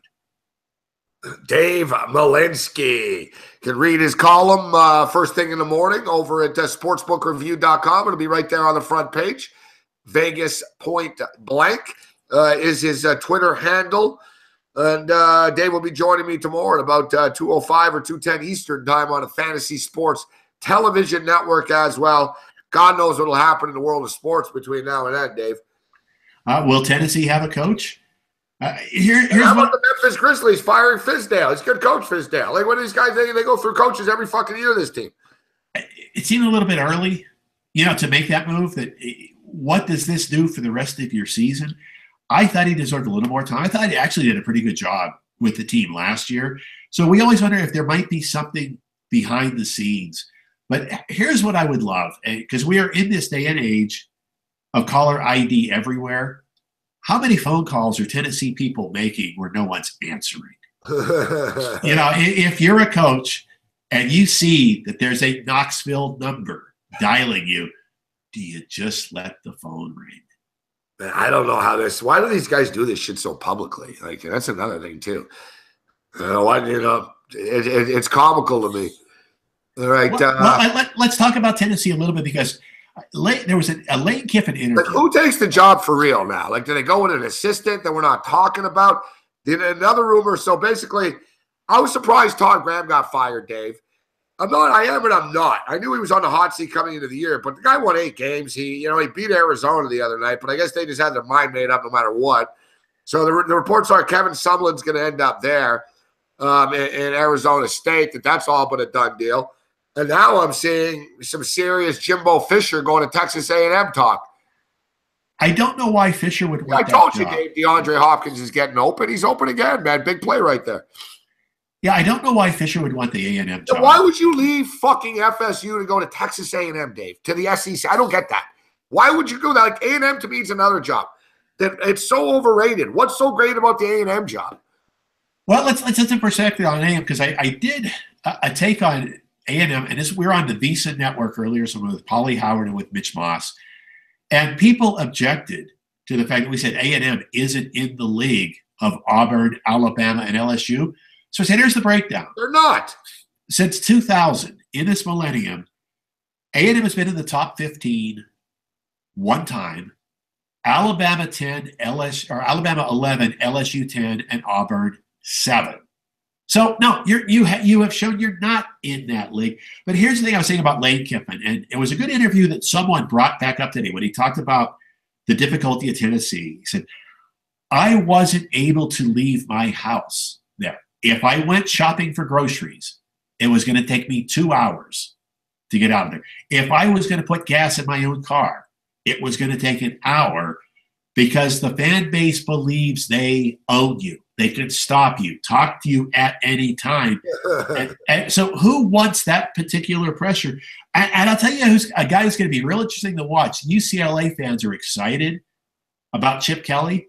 Kelly's kind of a gruff guy. He was a good fit in Eugene, Oregon, where there's a low-key media and he can pretty much call the shots. Is Chip Kelly going to be able to handle the spotlight? He's not a smile guy, shake hands with people at a barbecue booster thing. You're right. He hates that shit. No, because now you've got a half a dozen different newspapers covering you. You got TV stations all over the place. I'm not necessarily sure that Kelly is going to be as good of a fit as they're making him out to be. But no, part of the reason why Arizona State let Graham go is because they became aware that Sumlin was going to be available. So I think that, yeah, let's just make the trade. And also, even though Graham had an okay record, his personality rubbed some people the wrong way. So there was a gruffness there that they weren't thrilled with. It's interesting. And the Texans can make big plays, but they can't in the short end of the field. He sort of had it. Savage keeps overthrowing it. Here's a 37-yard field goal attempt, turning into a field goal festa here in a second. And the kick is good. I was actually going to bet the prop over 3.5 field goals in the game tonight, 20-16 with 8.5 minutes left right now. We're sort of stuck in Nowheresville, but Houston is covering the point spread.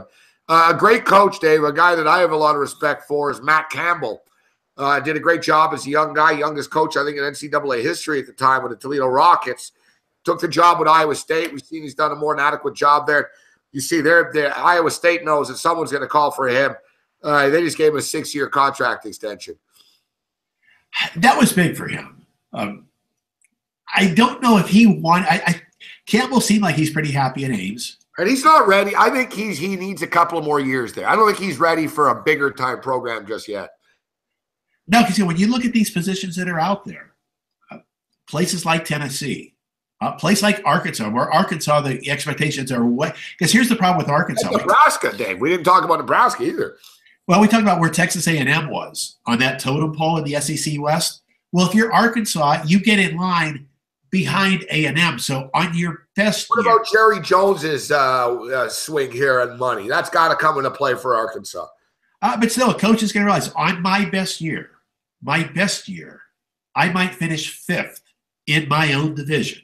And that's if I could beat Mississippi or Mississippi State. Yeah, but in Arkansas, Fayetteville, if you could give them, if you give them fucking a 9-3 thing, I think they'll build a statue of you at this point. You give them 9-3. That's all they want. 8-4. Fucking Bellama, all they could give them was 5-7. That's not good enough. I think Arkansas, if you give them 8 wins, I think that's all they're hoping for.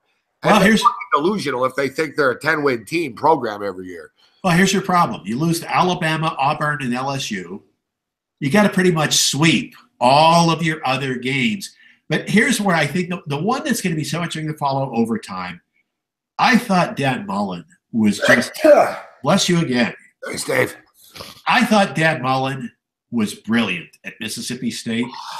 And I think what we're going to see happen at Mississippi State over the next decade, he was able to go out there and compete pretty well with the LSUs and with the Alabamas, at least hold their own. I think we're going to start seeing a lot of 4 and 8s and 3 and 9s come out of Mississippi State. That is a tough place. And I'll tell you who else I thought did well this weekend. Mississippi, keeping Matt Luke, because Mississippi knew if Tennessee, Arkansas, and if all these other schools in our conference are hiring coaches, they're above us in the pecking order. So if we're going to get the 5th or 6th best guy, let's hang on to Luke for 1 year. And next year, maybe we'll get the best guy available, or maybe the number 2 guy. I thought that was a good move. They realized if they got rid of Luke, they really weren't going to get the guy they wanted for the long term. That was pretty savvy on their part. Dave Malinsky, Vegas Point to blank. Got a track meet going on right now, the Staples Center, 36-36, early in the second quarter of play. And meanwhile, Golden State Warriors up by 3. High-scoring game there as well, 34-31. Baltimore Ravens up 20-16 with 8.5 minutes left. They just got the ball, 1st and 10 on their own 24-yard line. Down to crunch time right now in the National Football League. Dave, it's always a pleasure, sir. We'll speak to you tomorrow, 2 o'clock Eastern time.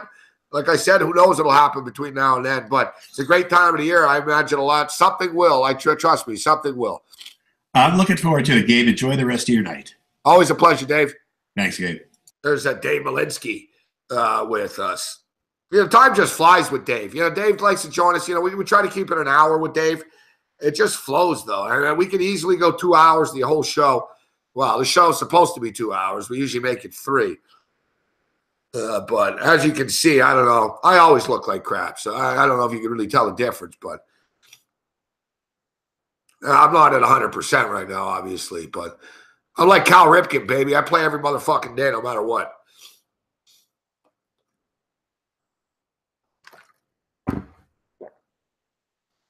I got more pills in my stomach than fucking Nancy Reagan right now, though. Not really pills, fuck. I actually took Advil. That's it.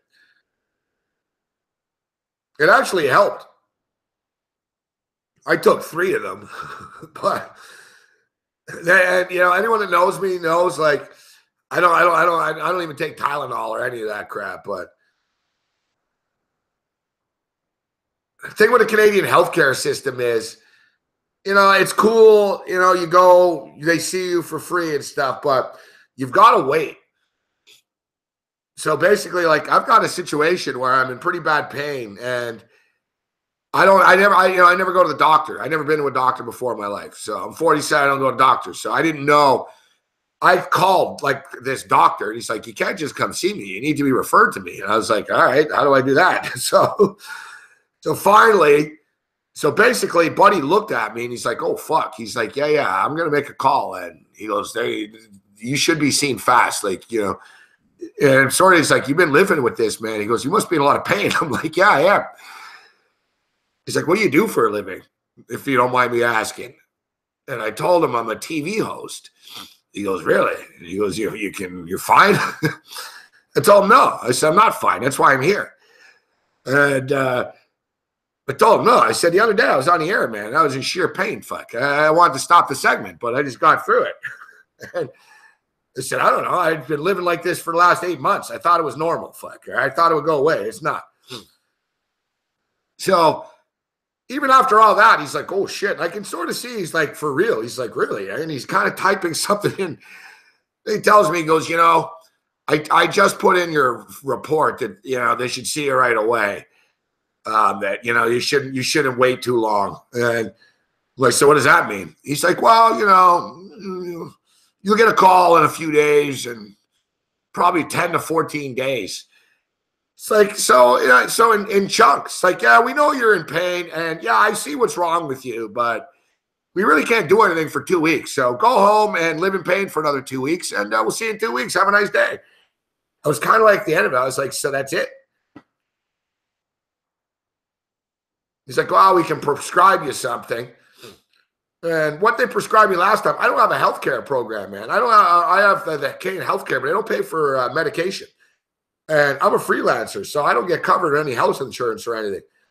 So I got this fucking shit last time with some steroid in it and shit. And it was like $50, fuck. So the guy gave me the same thing today. And I told him, I'm like, I said, I got to be honest with you, dude. I said, I paid $48 for a fucking cream shit and didn't really do much better than over-the-counter stuff. Like, and he goes, yeah, he goes, yeah, you're kind of right. It's such a scam, the medical industry. I said, I don't want to pay the $50. Like, it wasn't worth it for me. And I said, it didn't really, it didn't help me that much. And then he lets me in on a trick. He goes, yeah, instead of this, and he writes it down for me. And he goes, it's actually over-the-counter, fuck. And it's $6. So why did I pay for what you just told me last time? Instead of paying $48 for this fucking shit, yeah, you're right. You can just mix these two products together and it's the same thing and it cost me $11. Like I said, if you just blindly let the medical industry you just listen to what they say, it's going to cost you $1 million, fuck. Like I said, I'm just an idiot. I'm looking at shit online and I realized, I'm like, and I brought up to him, I said, isn't this the same thing as what you're giving me? And he goes, yeah, but that has a steroid in it. I said, yeah, but a steroid didn't do jack shit last time for me. Fucking medical industry.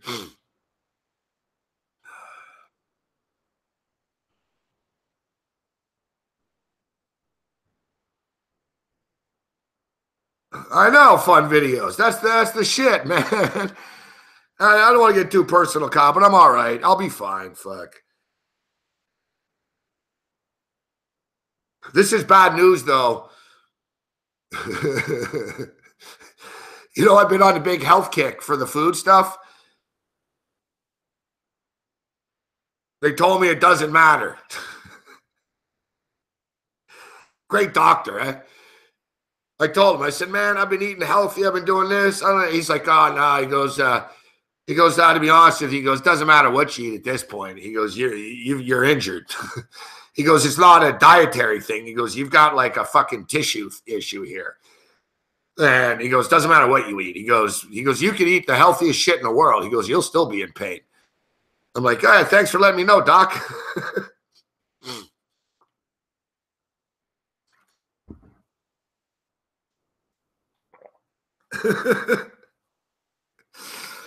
So I'm not going to lie. I can't lie.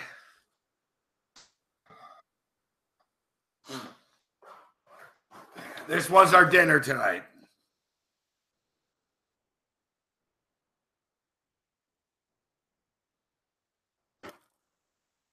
This was our dinner tonight. Man, it'd been 17 fucking days, man. I hadn't had a pizza, fuck. 17 days without a pizza.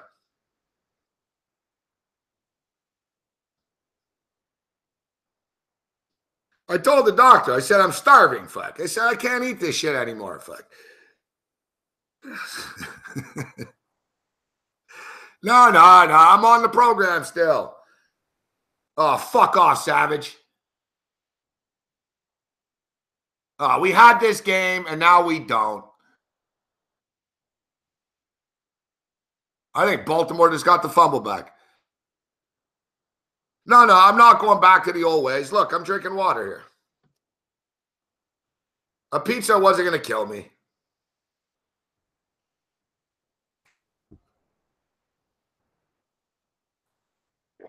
Fucking Savage. Fuck.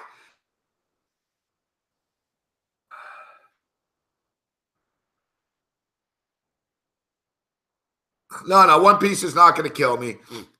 No, I'm not going...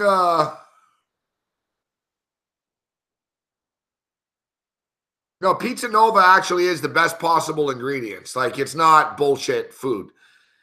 Pizza Nova is like an Italian place. They got pride. Like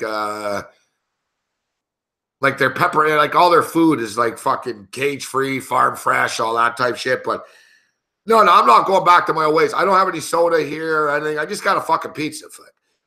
I'm still going to eat healthy. I'm still eating fruit and all that stuff.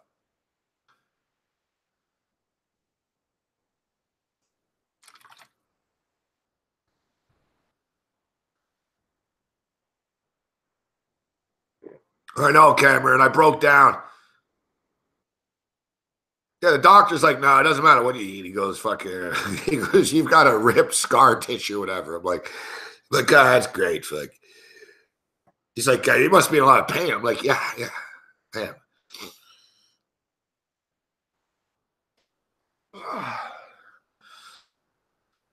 And I'm sick on top of it. And I'm sick.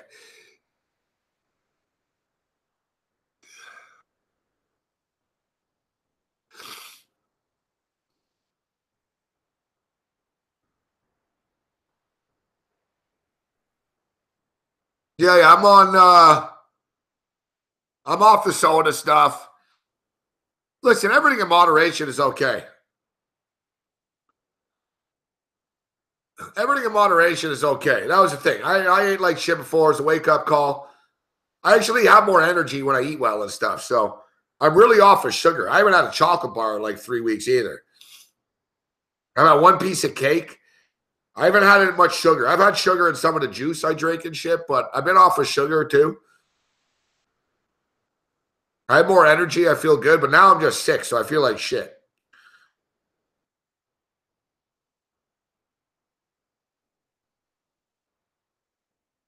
The problem is I take this stuff, but I have a big immune system, all right? I've done a lot of drugs in my life, man. So the standard stuff that they give you, it doesn't do much to me, you know? Once I had surgery, and they hopped me up, I could feel everything. Like I told the guy, I was like, bro, like, I don't know what to tell you, but I said, I'm still feeling everything here. He's like, all right. I got called what they were like a severe whatever. I basically told the guy, listen, I've popped like 9 hits of acid at one time, doctor. Like the two pills you gave me, that doesn't cut it. Like my immune system.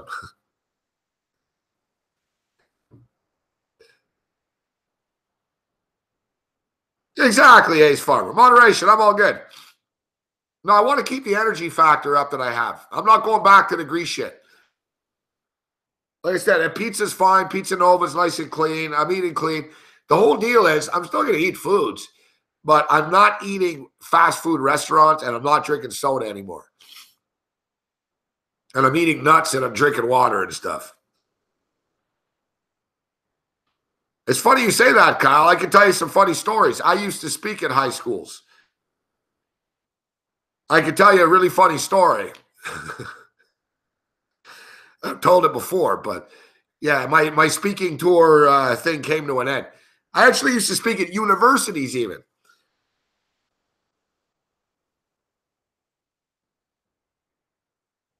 I was speaking at a high school that I went to. And right before I went on the stage, the teacher says to me, one of the ladies says to me, she goes, what year did you graduate here from? And I told her I didn't graduate. I said, I got expelled. I said, I was kind of surprised, to be honest with you, that you invited me to speak here, considering I didn't graduate. You kicked me out. And I said, but I guess, and like, she said, what? And it was a big misunderstanding. And she goes, well, you can't.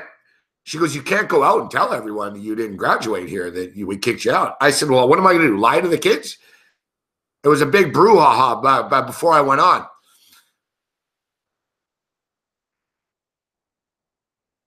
So I went in and I told the kids about how I got kicked out.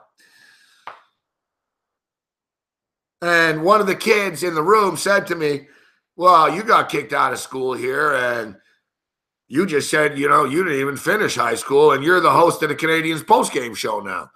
So everything worked out well for you. So why should I even go to school? And I told the kid, I said, that's your prerogative. I said, I kind of got lucky. And I said, well, I did. I said, I went to a radio and TV school, kid. So I sort of went back and forth with him. And he was this goth kid.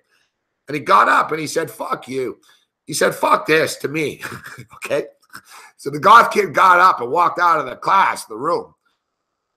And a teacher followed him out of the room. And then the goth kid pushed the teacher and ended up getting suspended. I got a big chuckle out of it. If I never would have went and gave that speech at that school, he never would have got suspended.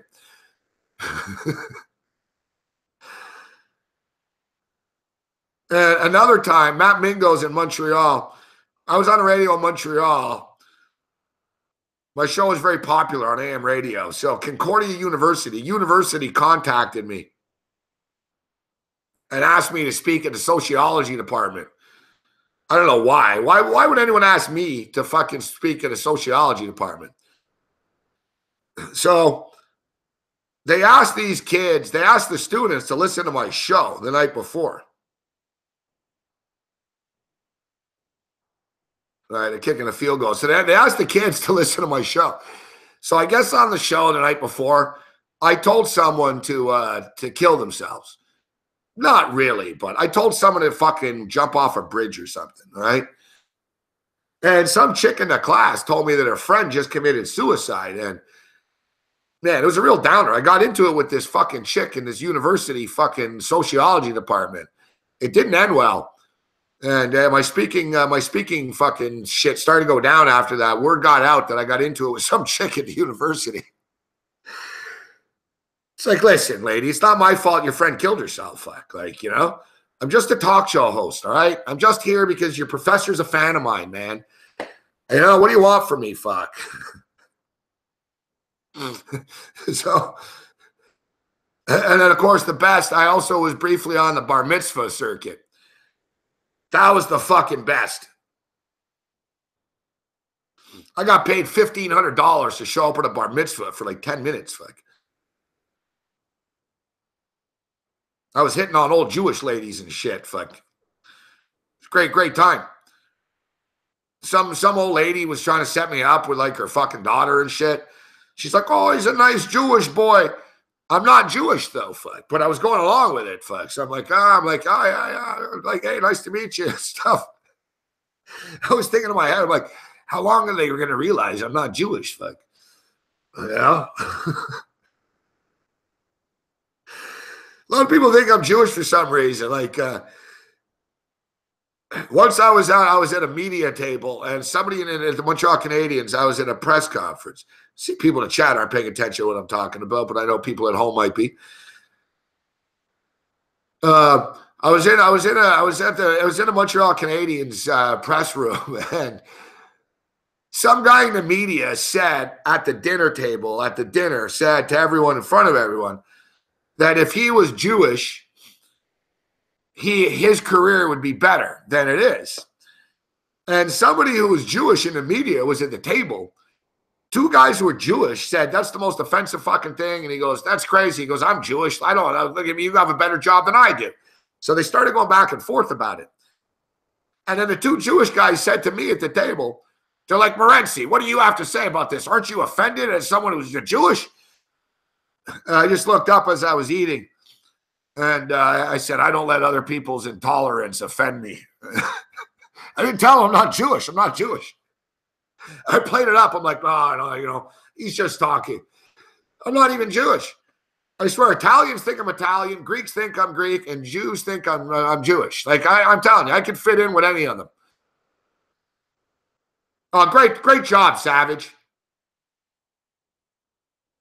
You fucking idiot.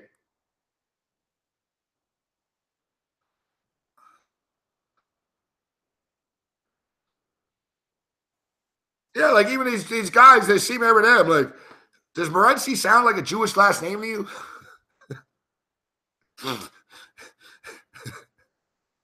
It was the best, though.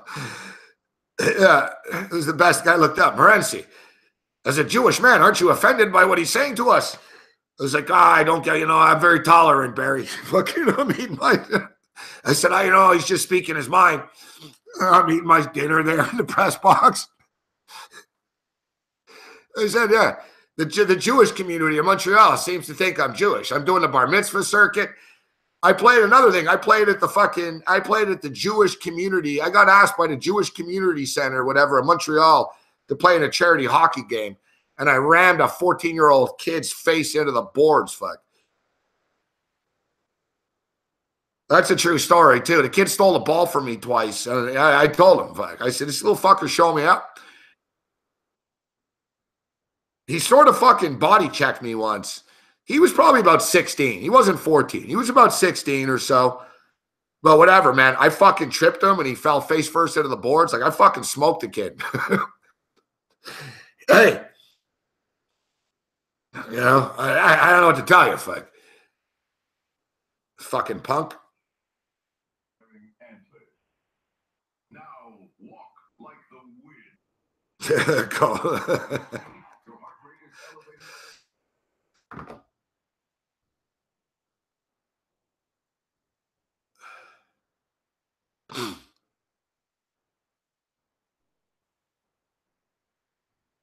All right, what's going on? God, I know I have 39 at one place. I'm scared I got 39 and a half at another. Fuck, I always buy a half point, and I don't think I fucking did tonight. At one place. I know I did at another. Fuck me, man. I always buy half points. And I did. Yes. And not only this, I got the Texans at +8. Yes. I'm one of these people. I don't give a shit. I'd rather lay the extra 18. You know what I mean? Look, I've got over 39 at -125. Fuck. I'd rather lay this 20 -125 and not lose my fucking bet. I swear, dude, I don't lose bets by big points ever. When I lose a bet, I lose by half a point or a point. So I always buy key numbers now. I don't give a shit. I don't care if it's fucking 84 and a half, I make it 84. Fuck. If it's 85 and a half, I make it 85. If it's 37 and a half, I make it 37. I don't bet half point fucking totals. I've been fucked too many times.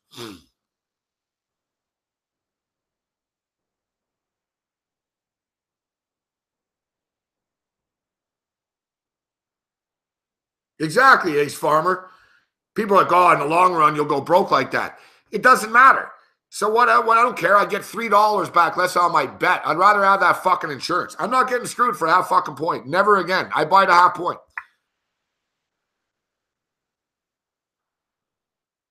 Not just key numbers, white guy video. White guy video games.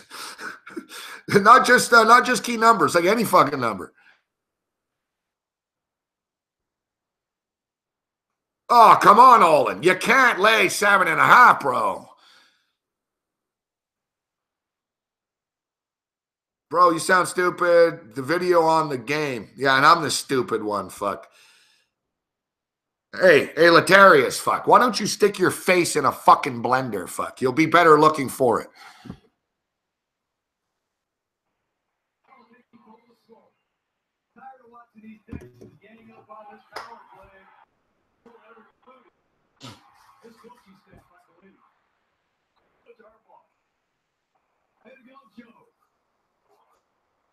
Mr. Elias, Marty Morning with the offensive coordinator, 25-yard game. Maybe Marty did call it out, but he did. Joe Flacco's longest run since 2011. So the Ravens were in the playoff position until the Bills won in Kansas City yesterday to knock Baltimore out. The Bills moved in. Now the Bills are back out. The Ravens did with a better conference record, but a lot of football to be played for sure. And hey, for the Houston Texans. Can't complain. Get a push on the over, a win on the Texans, and we'll check in on our props. We hit the long field goal prop.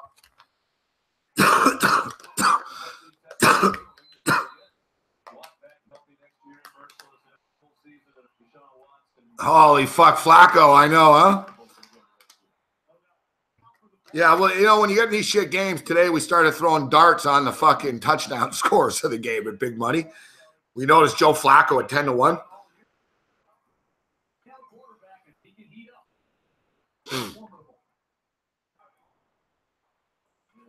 Yeah, that's right, Soprano. Can somebody help me get a girlfriend? Opa City TV. No, we can't help you get a girlfriend.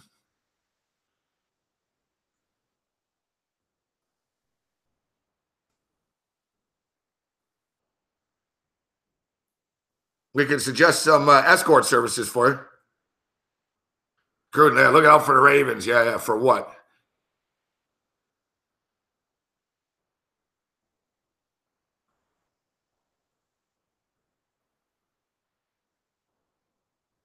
Yeah, exactly, Stooch, the man.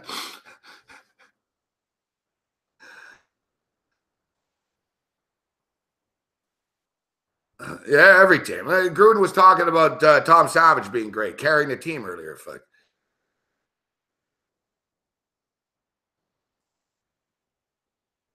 All right, so is the Laker game on TV here? Do I get the Laker game, or do we get the Warrior game? What do we get? Yeah, we got some basketball. Yeah, Lakers, all right. All right, we're not quite at the half yet, guys, here. I can't take the under, Kyle. I'm going to go over the number, 84.5.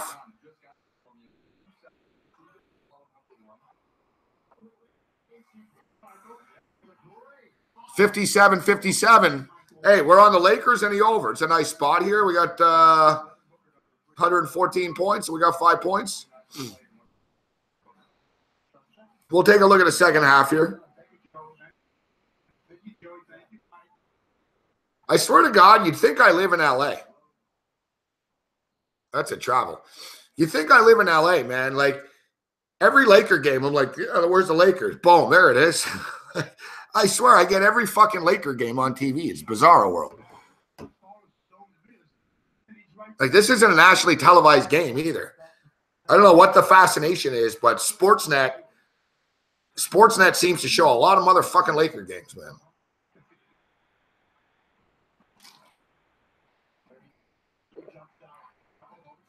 It's about the only good thing I get for my fucking stupid cable package. I get a bunch of fucking, I do get a lot of NBA games.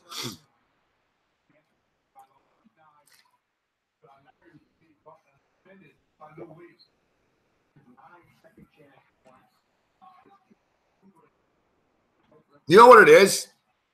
It's just they need programming and they have the rights, and there's no hockey on now. That's all it is. It's not, there's nothing to it. It's just basically they have the rights to it. They need, you know, they have it.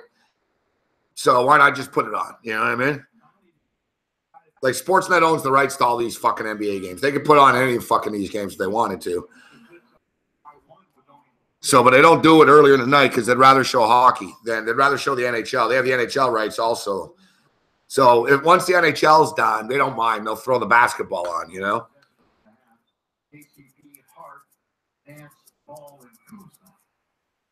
Lakers with a 20-point half of Contavious Caldwell-Pope.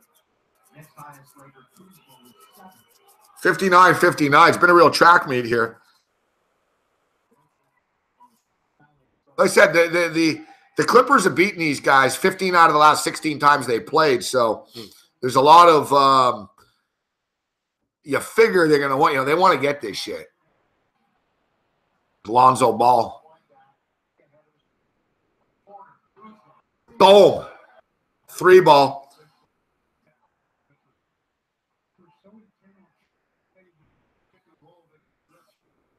I like your style, George.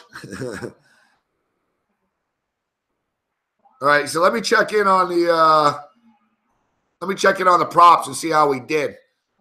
We mixed it up tonight a little bit with the props. Gave you guys some unders. Let's see if I really don't even know. Oh, I do now. Winner, winner. Ching, ching, ching. Cash register. Man, Lamar Miller over under 70.5 fucking yards. Are you kidding me? I gave that on the radio show earlier today and on TV. That one's flowing on the radar, man. Lamar Miller had rushed for over fucking 71 yards fucking twice this year. All right? In the entire year. And once it was fucking by 74. I think it was once, actually. He might have done it twice when Deshaun Watson was there in a blowout once. I think he had a big run. And you're going up against a stout defense like the Baltimore Ravens, and Lamar Miller was going to run for 70. It's funny because it all started, I said that Lamar Miller sucks. And then I'm like, man, let me see what his prop is for tonight. I'm like, 70 fucking yards. 71 yards. And I'm like, all right, what about Alex Collins' prop? He was 66 and a half. Boom, winner, fuck. 60 yards, cash it. Long field goal, cash it. Boom. I took a Mike Wallace prop. I didn't give it on the show. I'm sorry. I took a Mike Wallace prop right before the game started when I was getting my bets in. Mike Wallace over 39 and a half yards. Boom, cash it. I also personally bet 5 sacks, over 5 sacks. I don't know. Did we get there? No. Boom, lose it. Can't win them all. Still, nice job on the running back props. Nice job on the long field goal. I lose the Mike Wallace TD prop. What am I going to do? You know, that's obviously a dart toss, but we go like 4-1 in this football game. We'll take it. We won't get credit for it, but we'll take it. I don't care about the credit. The only credit I care about is as long as my book goes up.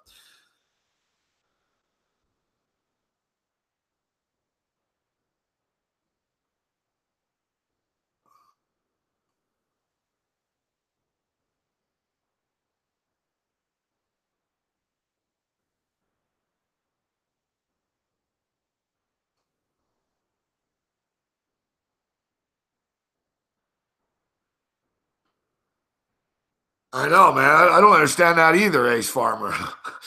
Every time I looked up, it seemed like someone was getting sacked. You know, the sack prop was 5.5 at some books, but I saw a bookmaker out of 5 before the game started. I was like, all right, I'll take the 5. We should be able to get to 5, and I'll take the push. But sacks are weird. I don't know. I don't bet a lot of sack props. I used to sometimes, but I got to stick with what I know. My level of expertise with props are long field goals, completions, and running back props. Any NBL games? No, they're off for a couple of weeks. Milo Grizzly, no, we will not subscribe to your channel.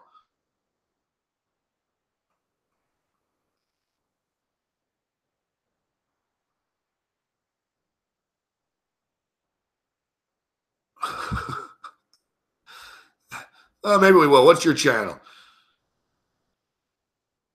What are you, Chairman Mao? What are you, communist?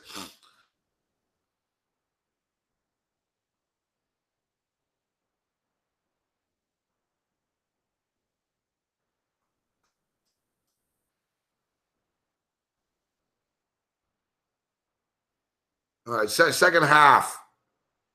It's 55-53 for the Warriors at the half. 55-53 for the Warriors.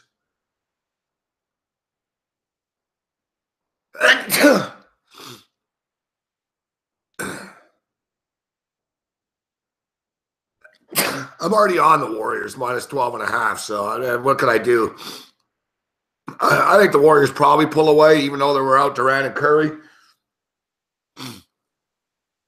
I mean, look, they put 108 points up in the first half. And they put 108 points up in the first half. The second half total is only a 101.5. Slightly into the over, slightly into the over here in this Kings Warriors game second half. As far as the Lakers and the Clippers, we got the Lakers +5 and we got the over 217. I actually betted that one a little bit earlier. So I've got it at a couple of different numbers. And I also just took the end game over. I think the second half over is the play, actually. It's the Clippers and the Lakers, man. This shit ain't going to slow down. But they put up 66 in the first, 56 in the second.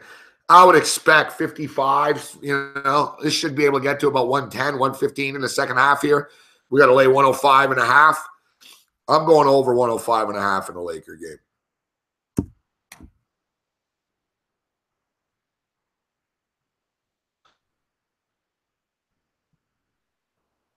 We're going in.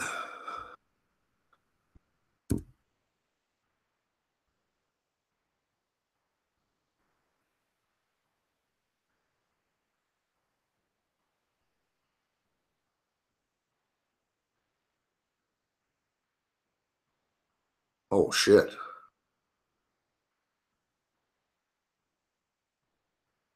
Fuck, I double-clicked the Lakers when I was on with Malinsky earlier. I wanted to put 150 on them. I got 300 on the Lakers, a +5. Shit.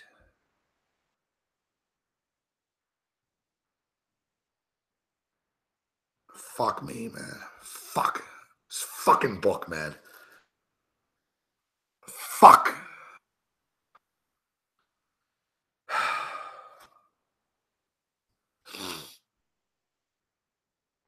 Yeah, let's go over to 102 here. 101.5 second half here. Sacramento, Golden State. I'm going to go over the number and fuck. I've got more on the fucking Lakers than I fucking wanted to have. They are up by 2. They're up by 2. Yeah, we're betting the second half over in both these fucking games. And I know I'm on the right side because I saw 105.5 at Bet365, and I see Bookmaker has 106.5. It's too low. I think they're going to get to like 110, 112, 115.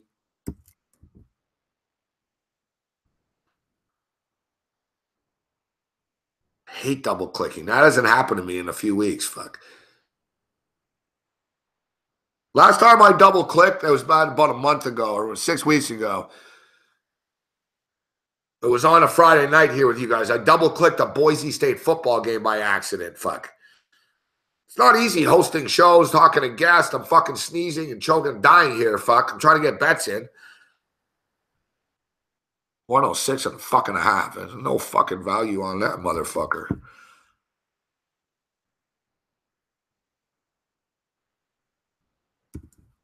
Get there. This shit's going over.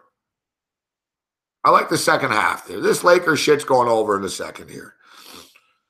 I'm going to put more on it. Let's go. Let's gamble.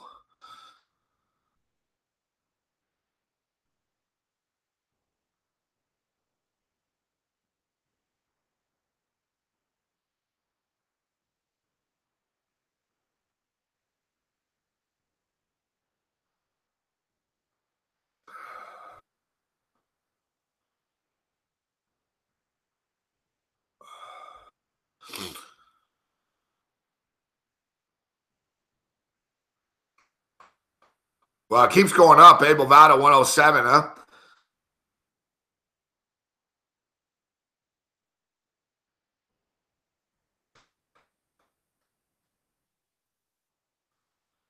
Hey, John Willis, the only thing I lied about is when I said that people like you.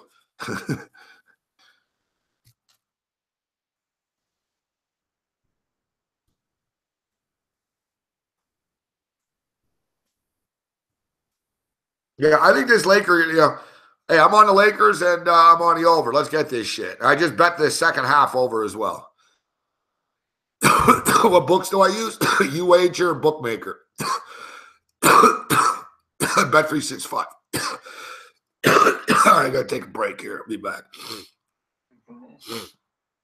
Oh, fuck.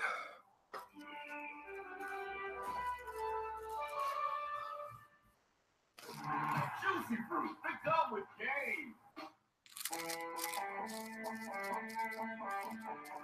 Don't let anything stand between you and pleasure. Trojan Bearskin condoms are 40% thinner, so you can get even closer.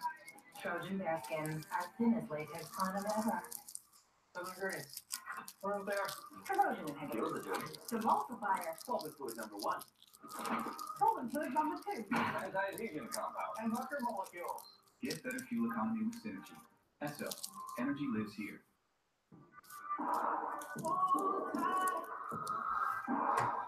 Open your head. Take a Rosa. False Scent Intense, the new fragrance for him.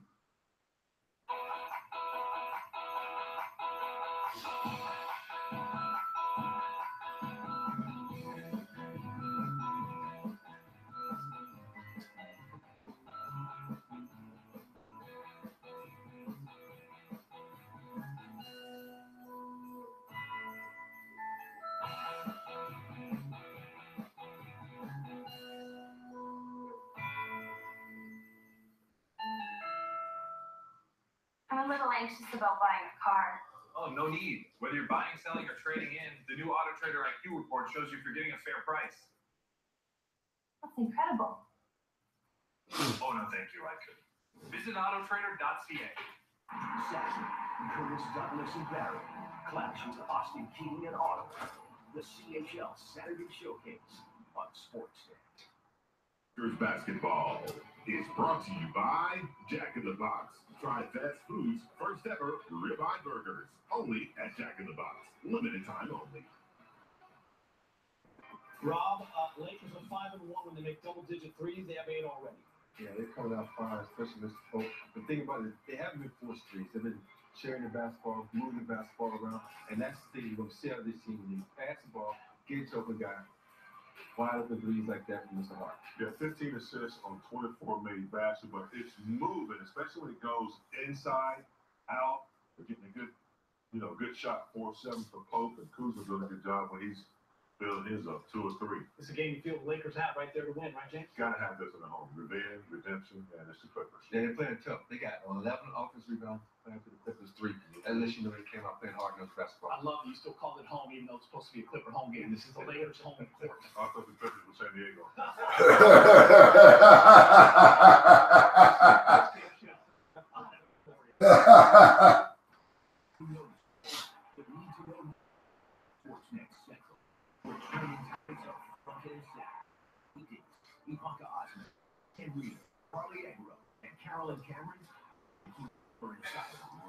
That's great. They're the Lakers halftime show. They're talking about it's a home game.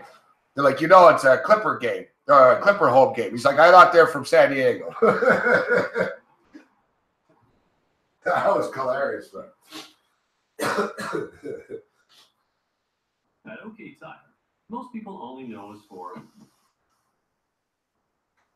but we also take care of what our name implies, what we actually do. Perception, reality.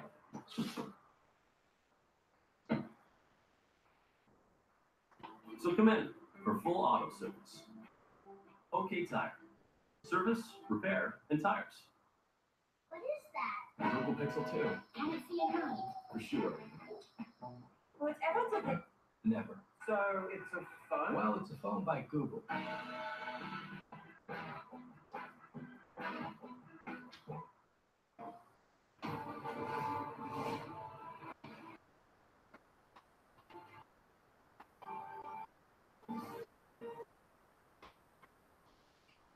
Play on PS4. Buckle up here. What is it? Trouble. Hey, what Scorpion does, it is. Headlines, millions incinerated by a crack team of geniuses and tipping. Or never, guys. God represent the team.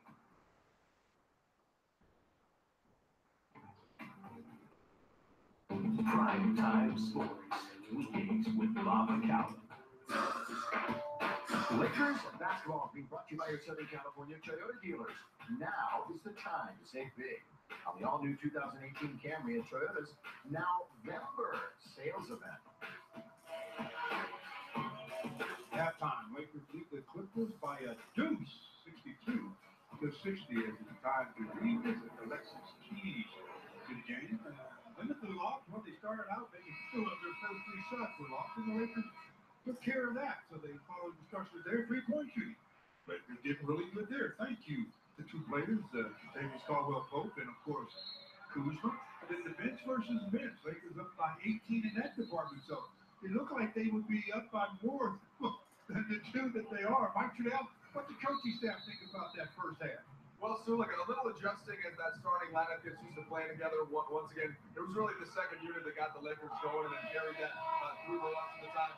Turnovers were high. That's something that's been there all year for the Lakers. But in this case, they actually forced 2 more turnovers than they had. They forced 13 turnovers to their 11. Now, the Clippers did shoot a really good percentage, 56.4. So that's something they want to find a way to crack into a little bit as they get into things in the third quarter here. Yeah, the Clippers are not a 56% shooting team by any stretch.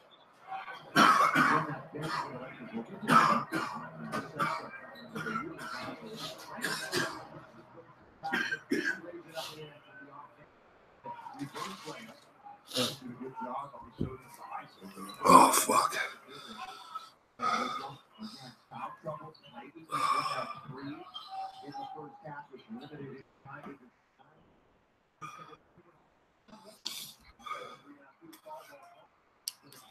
Fuck.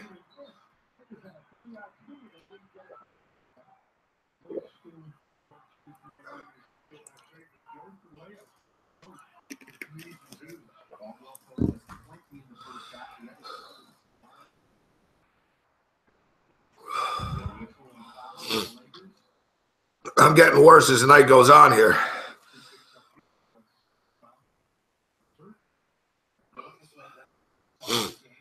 Usually I stick it out through the rest of the game. I don't know. Maybe we'll go to the third quarter or something.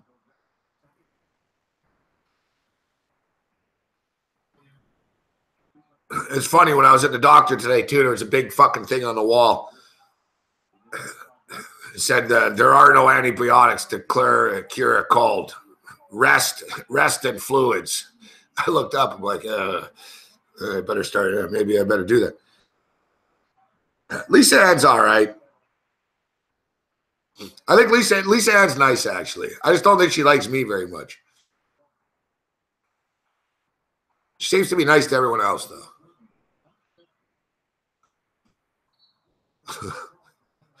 she seems to be not nice to everybody else. She's not mean to me or anything, you know what I mean? But the nicest porn star I've ever met is I never met Gianna Michaels. I met, if you guys ask me, you can ask me in pretty much any of them. I met pretty much all of them. The coolest one is it's true, Chaz. I know. I got a vibe from her. Like, I've been around her a few times, man. Once I caught her, she was looking at me, kind of she gave me a dirty look once.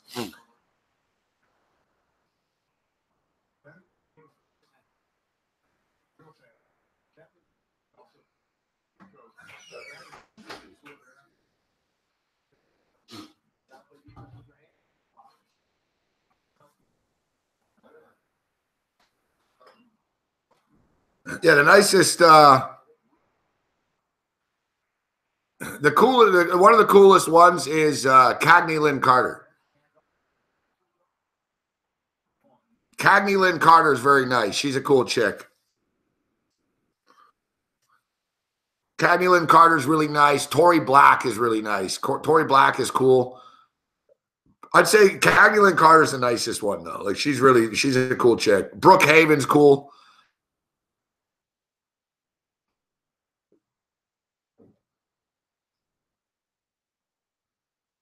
No, I never met Bobby Starr. Nina Hartley, no. I sort of there was a few years where I had a lot of them on, so I sort of had a certain era of them, you know?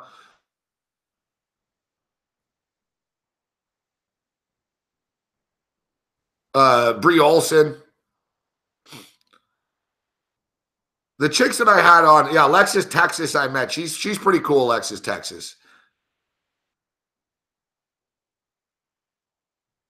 My favorites, the one I got along with the most was Brooke Haven.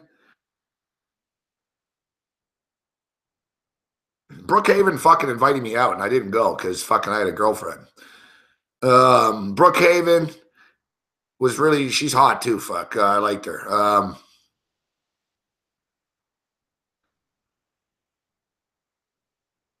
Brookhaven's cool. Tory Black's really nice.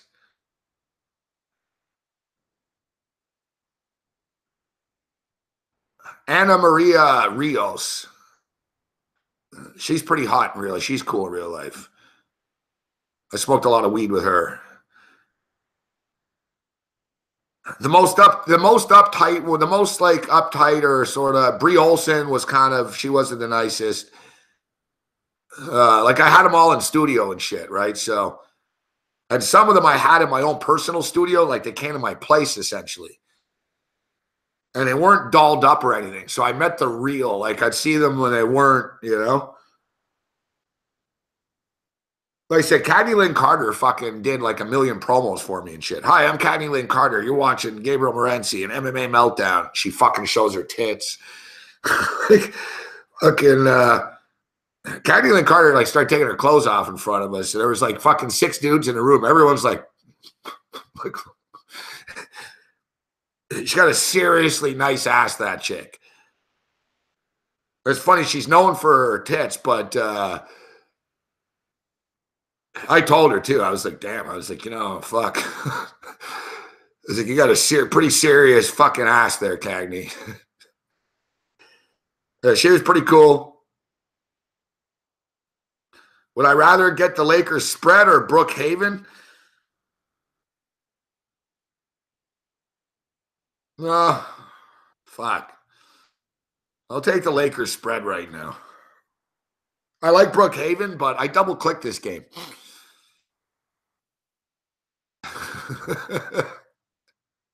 I like Brookhaven, but essentially you're asking me, you know, would I trade my $750 that I have coming back or Brookhaven right now?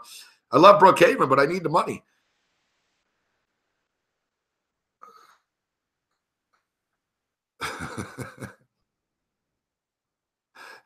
I need the money.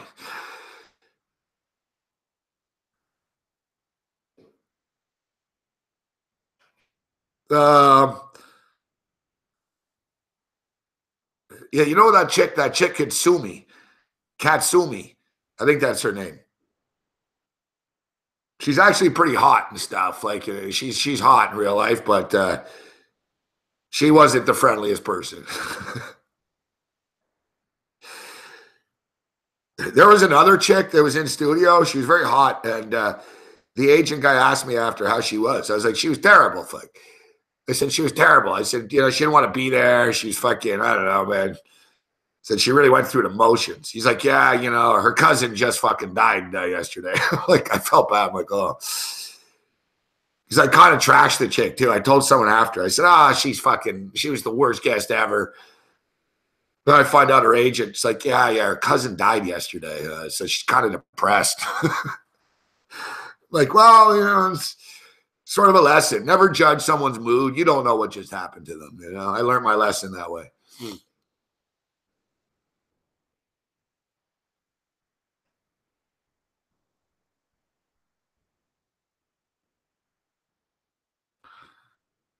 Are you talking to me, Luis? Why would I have to go pay for pussy when I have porn stars coming to my house?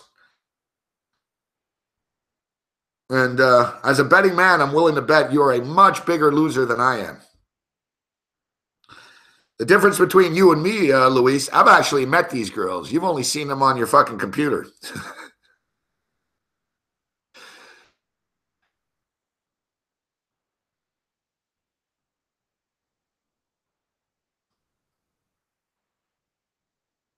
Scott, I'll answer questions, Scotty, but you gotta ask real. Ask normal ones. It looks like the Laker fans are coming out. These guys can't even talk. Like, look, you a lame. You can't even talk. You guys can't even type. Fuck.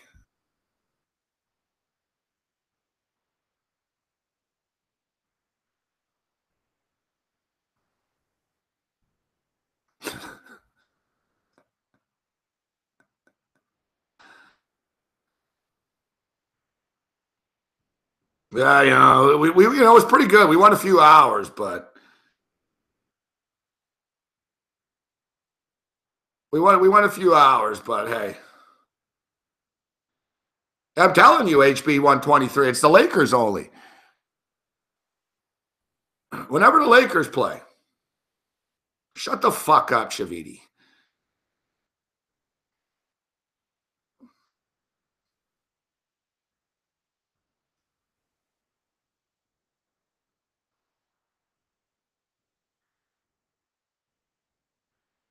Yeah, Laker fans, fucking real sharp fucking IQs. Fuck.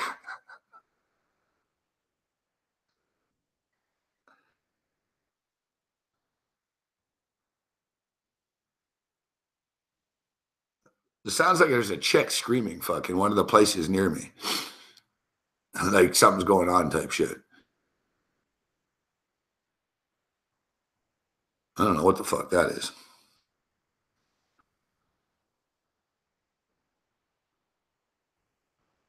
Don't fuck with video, then click off and stop dick munching. Holy fuck, man.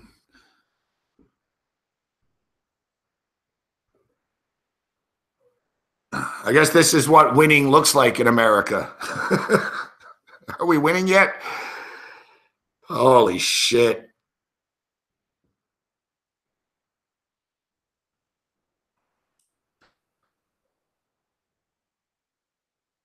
Oh, George, they're not normal people, George. It's like a YouTube. They're not even real trolls.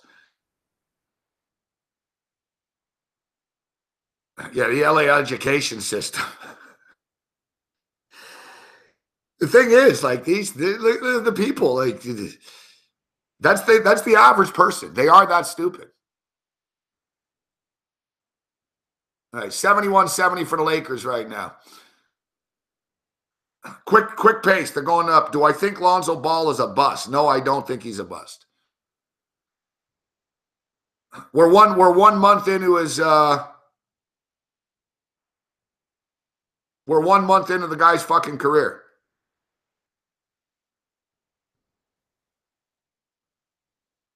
What's up, Bruce Chad? You're eating Leclerc's? Well, what's so funny? Yeah, no, people need to back off Lonzo Ball. He was overhyped, guys, coming into the year. He was overhyped. So he's a rookie. He's actually playing pretty good for a rookie. It's just there's insane expectations. Lonzo Ball is exactly who I thought he was going to be in the NBA so far. And if anything, I will say he's actually a little better than I thought he would be. And it's funny. Everyone else says, oh, he's terrible. He's a bust. I'm like, what the fuck did you expect? Fuck. Give Lonzo Ball 2 years, 3 years. He's going to be a real good player.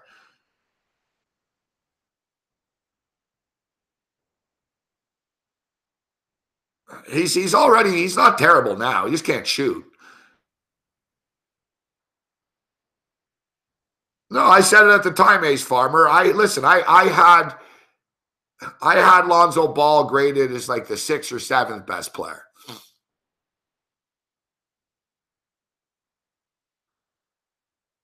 Like I think the Lakers should have taken. I would have taken.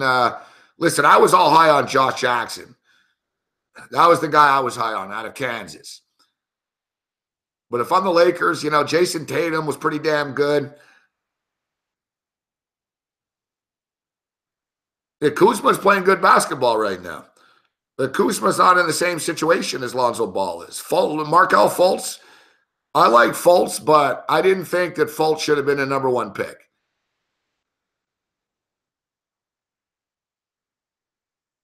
Like, what did Fultz do? Yeah, the Washington Huskies were 14-19 with him. Fuck, we're hitting the wall a little bit here.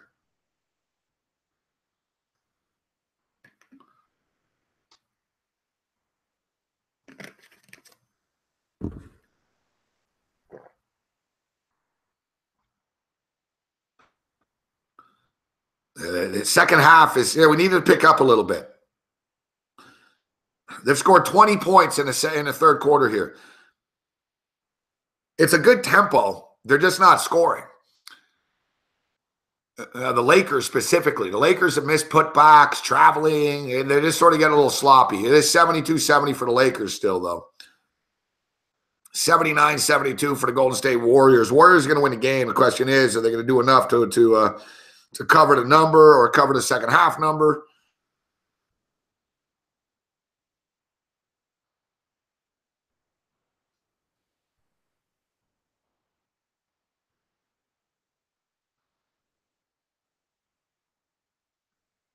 No, I like Ingram. I think Ingram's getting better, but, you know, I'm not sure Luke Walton's the right coach for these guys, to be honest. 3-ball for the Clippers. Yeah, Wes Johnson knocked out of the game.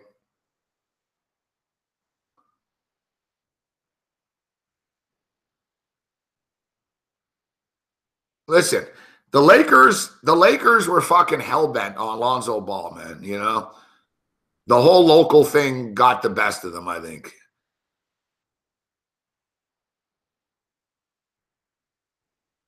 Nice block. Nice block.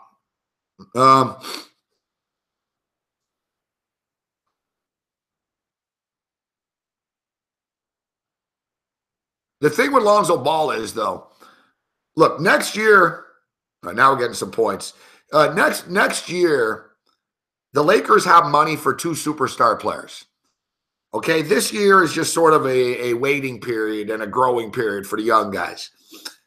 So next year they have money for 2 max contracts. The thing is, if you have Lonzo Ball and you've sort of made him the centerpiece, it sort of takes a lot of other guys out of the equation. You know, Lonzo Ball is a passer, and he needs the ball in his hand. He's not a shooter. So if LeBron James goes there, how does that help Lonzo Ball, or how does that help make the team better as a whole?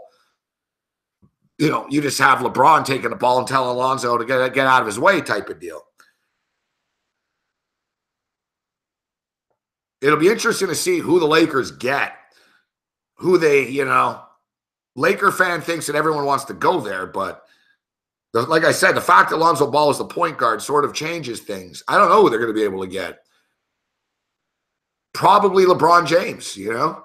I don't know how he fits with Lonzo Ball, but I would imagine that my guess is that LeBron James is a Laker next year.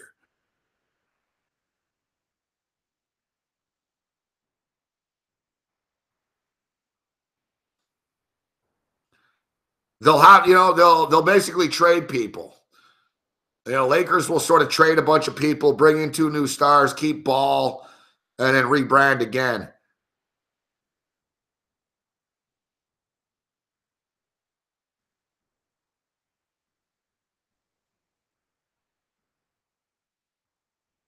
I think the Lakers brass, Rob Pelinka and Magic Johnson, etc. I think they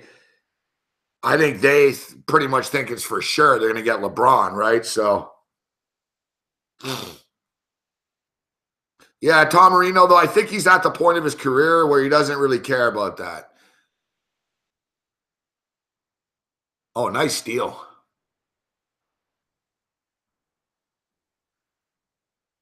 Lakers are balling.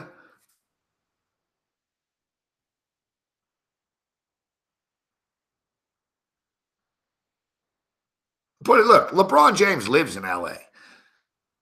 LeBron James's fucking wife was seen recently looking at schools in LA. What's she looking at schools in LA for?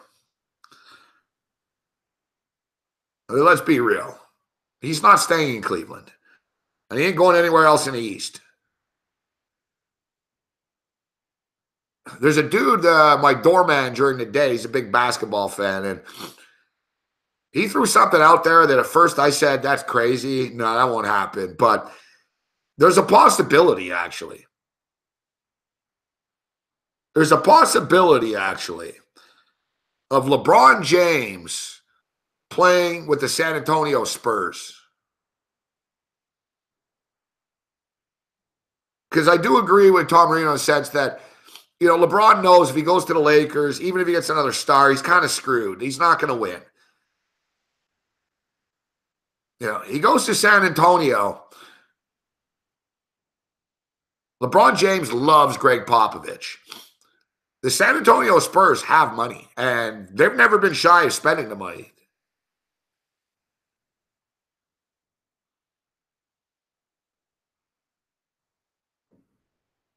He's never going to the Knicks, dude. He just trolled them the other day, Tom Marino.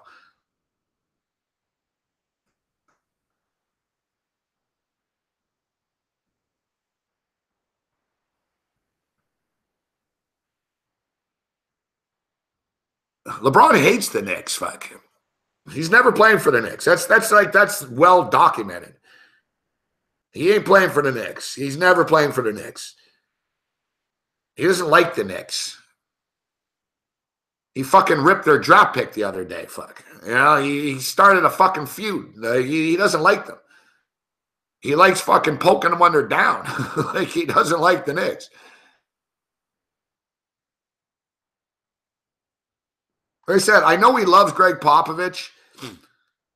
And if LeBron played with the Spurs, they would have a chance to compete, right? So, you know, you have Kawhi Leonard, LaMarcus Aldridge, LeBron James.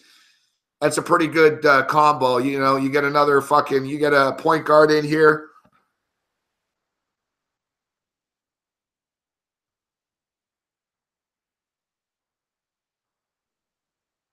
It actually makes sense, like the San Antonio. The only thing it doesn't make sense is I think LeBron wants to be more like Magic Johnson now. You know, LeBron James owns that Blaze Pizza. I've never eaten Blaze Pizza. So LeBron owns Blaze Pizza.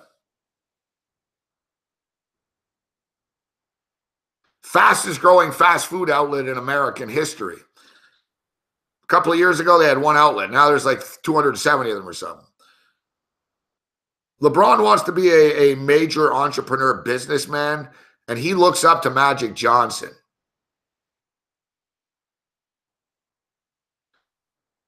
He looks up to Magic Johnson. So that part sort of makes sense there. LA, big time stuff, movies, entertainment, fucking business. None of that exists in San Antonio. But you know, it would be interesting, you know.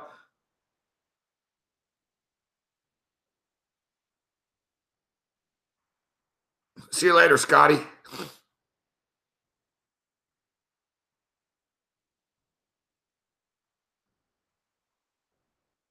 Sean Taylor, RIP. Yeah, everything LeBron has touched business-wise. Don't forget the smart vitamin water, him and 50 Cent. LeBron's in on the vitamin water. He got in on the Beats by Dre stuff. He got in on this pizza. There was one, you know, LeBron fucking ate the pizza at some local place in Akron, liked the guy that owned the place, and said, all right, listen, fuck, I'm going to do an ad for you. And, you know, I'm going to own 50% of the company from now on. Sort of like one of those Shark Tank deals, you know? Dragon's Den. LeBron basically told the guy, let's go into business. I like your product. We'll do your product. I'll fucking, you know, I'll put some money in here to get this shit going.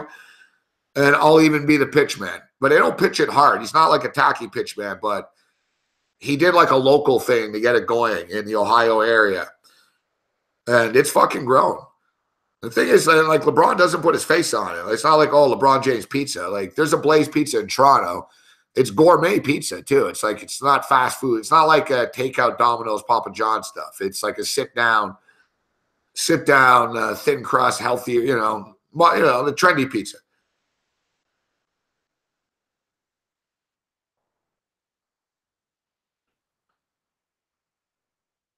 So LA makes sense for that perspective.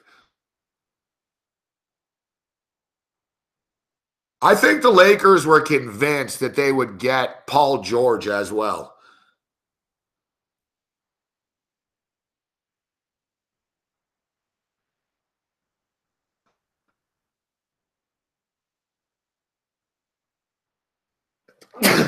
Now, Bruce Chad's dream is to get a fucking Domino's.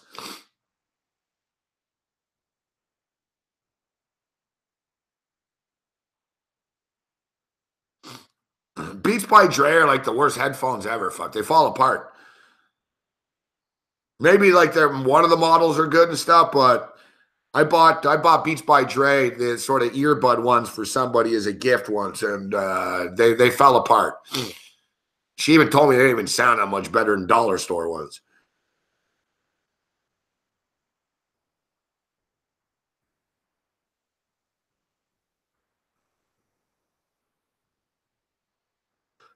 And I think the Lakers thought.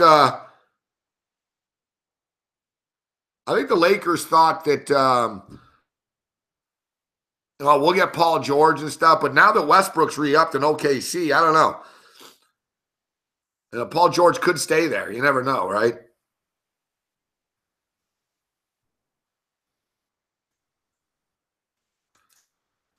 Yeah, see, exactly, Brooks. They just, he slapped his name on them. There were a couple of good models at first, the real ones that he wore in the studio and shit. But once they got to mass production,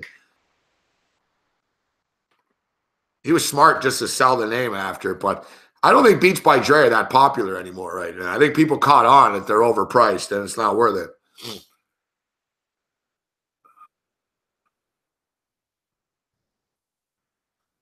Fucking 86.80 for the Lakers.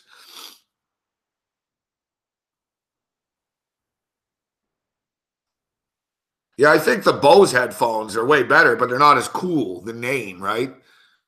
People don't know how to say it. Is it Bose, or? Yeah, you want real headphones, though. You're better off with any of this stuff. JVC make good headphones. Bose make good headphones.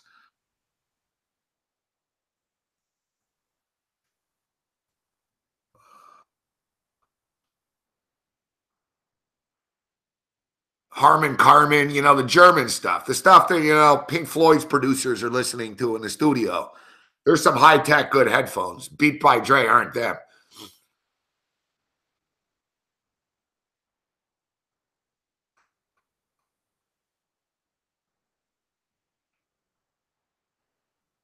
Yeah, Audio Technica, exactly. Real music companies, exactly.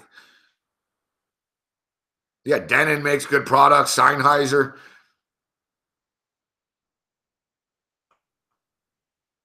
Lakers playing good defense suddenly, fuck.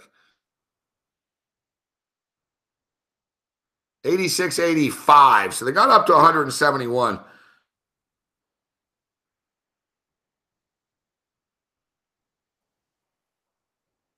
I'm scared to look at the in-game total right now. Fuck yeah, it's draw. Oh, no, I'm looking at the wrong game. Oh, we're sort of on pace. They've put up 50 points. We need a few more. This is important, guys, right now. This is no joke for a second half bet. Like, how you end these quarters are big. Fuck. There's 41 seconds left. Like, it would be really nice. No one's hitting threes. It'd be nice if we could get 2 threes on the way out here. We need something. Give us something. Give us a 3. Give us 5 points. We're at 50. We need to balance this out. Here's a 3-ball coming. Misses. Going to the free throw line. All right, that's okay.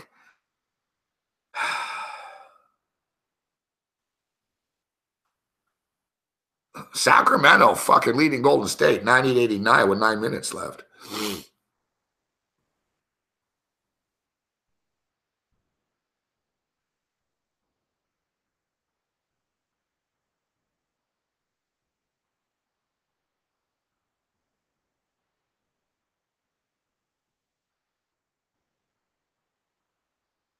River Rat.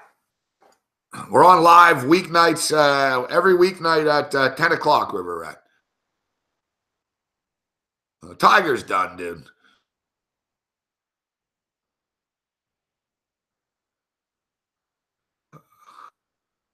Tiger Woods is done, fuck.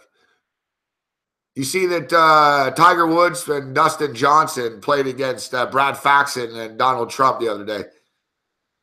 And they're claiming that Trump and Faxon tied Tiger Woods and Dustin Johnson. It's like, fuck. Can these fuckers tell the truth about anything? It's like, you didn't beat Dustin Johnson, fuck, right? They're like, oh, no, Trump held his own with Dustin Johnson. It's like, yeah. Even score. I know. That's what I said. Even score.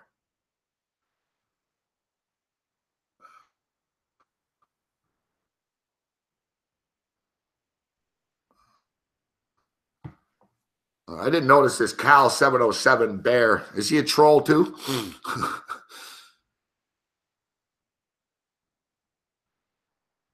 Any thoughts for Tuesday? I haven't taken a look yet. I'm kind of caught up in this game.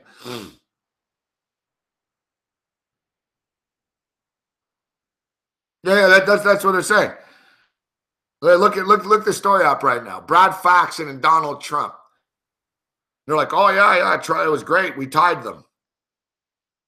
It's like, yeah, so it was Donald Trump and a retired pro and Brad Faxon head to head against Tiger Woods and Dustin Johnson.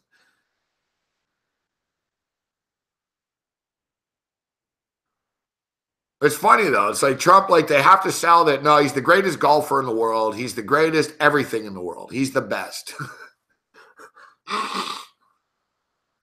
You know, it's sort of like Putin. When Putin plays hockey, he scores 9 goals. The goalie lets every shot in and shit.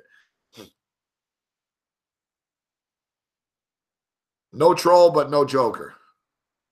I don't know what that means.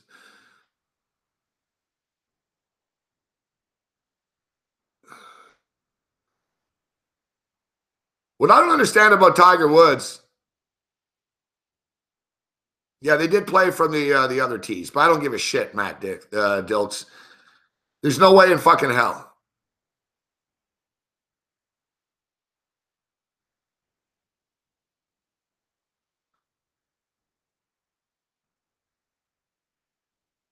There's no way in motherfucking hell that Donald Trump could fucking beat Dustin Johnson in golf, guys.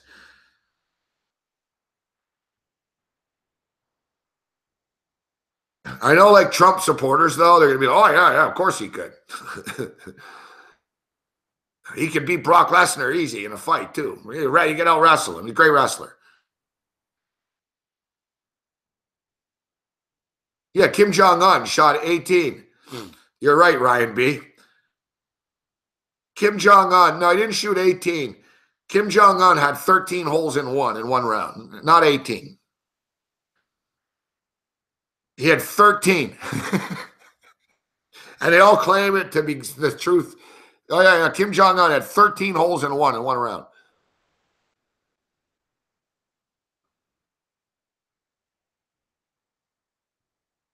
The master. Exactly. Trump's a better three-point shooter than Curry. He's a better golfer than Dustin Johnson. He's a better wrestler than Brock Lesnar.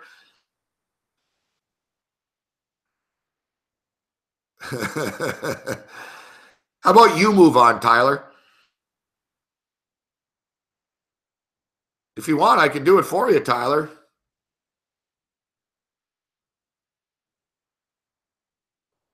I'll be glad to do it for you if you want.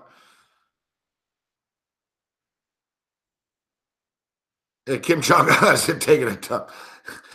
Kim Jong-un, that's it, more faves. He's never farted before.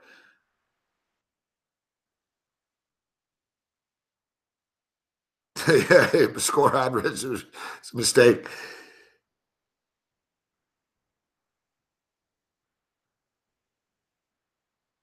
At 92.89 right now, 11 minutes left. Man, last night we got into the we were watching that Miss Universe a little bit today. I talked about it on TV today. And then after, my cameraman's like, what's this? What was I said, yeah, look up Miss Columbia. Fuck. All these guys are all like, all these dudes are like, holy shit. Miss fucking South Africa was pretty good, but Miss Columbia, 3-ball Lakers misses. Fuck me.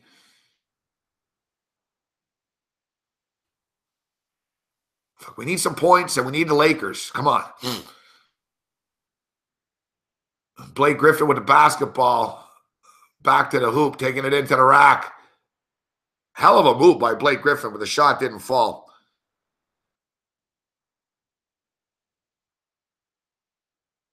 Nice move, Caldwell Pope. Man, there's a frantic pace to this game, man, but they don't always hit. But we just got a quick 4 points right there. Boom, boom. Blake Griffin's fucking good, man. People shit on Blake Griffin, but he's fucking good. Like, you see these moves he's pulling off? He's just backing in, turning around. He's fucking hooks. Like, oh, what a shot. Caldwell Pope. Is that Pope again? No, look at Kuzma.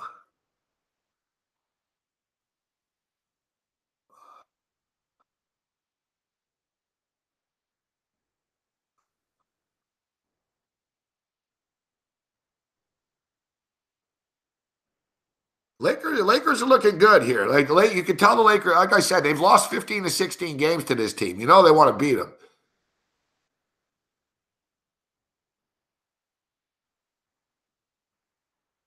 The only thing is, like I said, it's a frantic pace, but they're missing sometimes. It's kind of frustrating. So you get these sort of spurts where it's like boom, boom, points, points, points, and then it just sort of gets ugly for 2 minutes again. In-game total, though, it's popping up there. It's, we're battling. We're battling.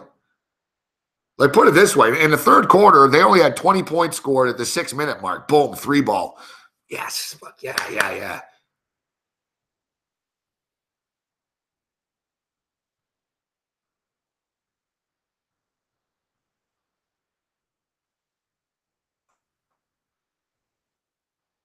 Boom, Lakers up a 6 spot.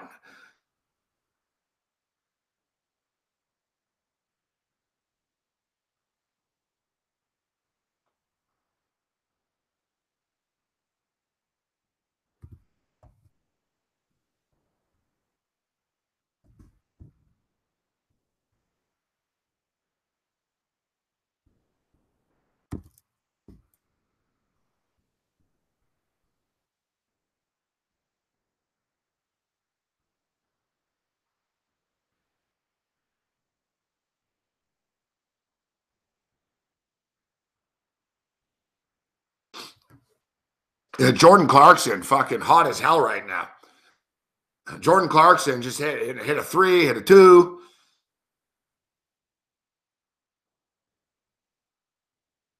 Nice little pick and pops there by Clarkson. Good job. I think Clarkson should get more playing time, personally. The guy's insta points, man. I know that a lot of times guys come off the bench for 20 minutes a game and they give you 17 and you're like, fuck, why don't you play them more though, But I think, and some guys are perfect in that situation. They're not guys that can give you 32 a night, but I just think that Clarkson sort of gets overlooked a bit in the rotation.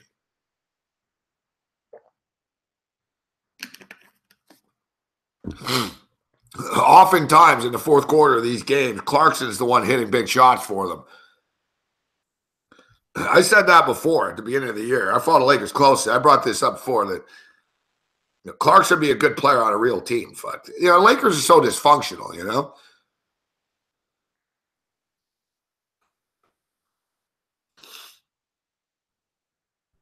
They sort of got their shit together. They're going in the right direction, but in the past, it's been dysfunctional.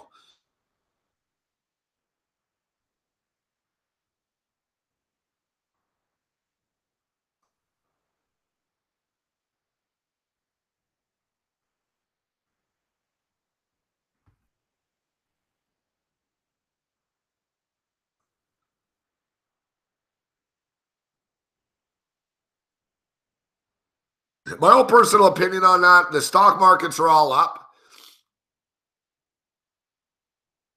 But I don't give really, my deal with this is, if you're a businessman, Trump is good. If you're a corporation, because he's killed all regulations, right? So that is good. But the money's not going to trickle down to the people. And secondly, it's easy for the stock market to go up and for companies to make money when there's absolutely no moral ground anymore. I mean, the head of the EPA doesn't believe in global warming. Like, there's no moral ground about anything. So, of course, corporations can fucking go crazy and rake in profit. But the average six-pack guy in West Virginia and shit, his life won't be any better off. It'll take him a few years to realize that, but I love the irony of it too. Like they're just, all of their policies and shit they want to pass always fucks the people that actually voted for them, but I don't give a shit. I don't want to talk about politics. All politicians are scumbags. All right, back to the basketball. 193. What up, William Guy? Good to see you, man.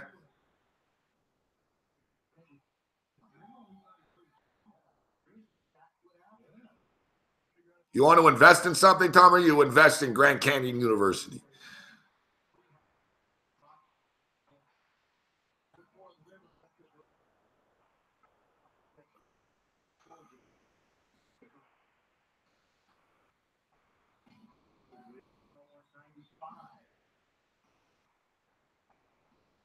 But one thing I am not an expert is the financial markets.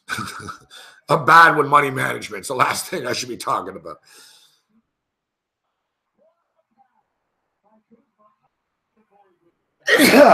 But I know that people are greedy. Prelim tomorrow, Watford v. United. Watford versus United. Okay, over 2.5, eh?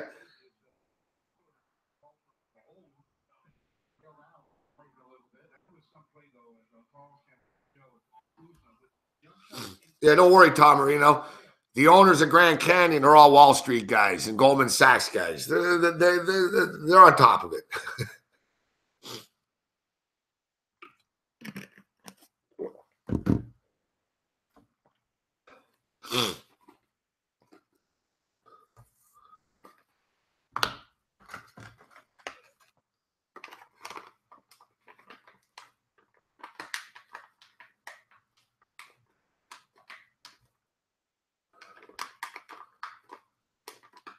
Bengal jersey. Yeah, actually, you know what? It kind of looks, I was going to say, come on, not a Bengal, but I see with the angle you look at and the color, it kind of looks like it could be. No.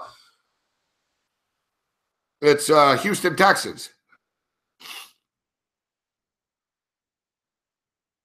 I know the color, actually. I can see why you would think it would be Bengals, actually.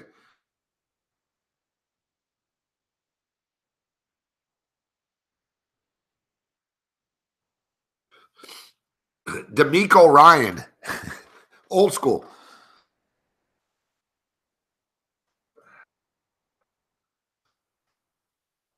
Old school.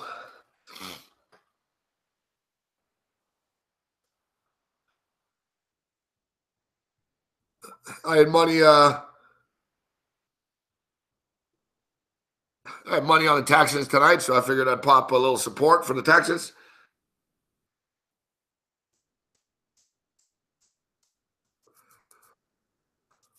Yeah, he did play for Alabama, Mingo, yeah. Linebacker.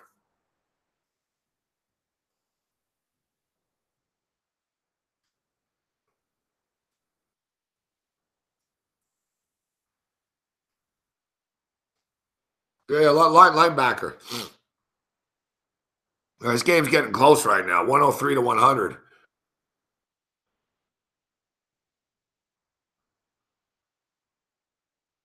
Yeah, he played for the, yeah, you're right. Hey, he played for the Eagles, too. You're right.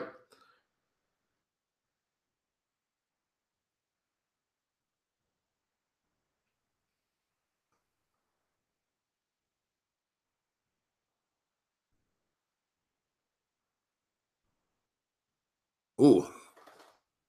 We're off to a track meet, though. I don't want to jinx shit, but I'll tell you right now, the in-game total is 240.5. And we need 228 / no, we need 229. Warriors are now up by 3. I'm going to lose my bet on that. They're not going to win by 12 there. I fucking, I did grab the over, actually, 102, didn't I? Yeah, that's good. Second half, that's good. That's going to help.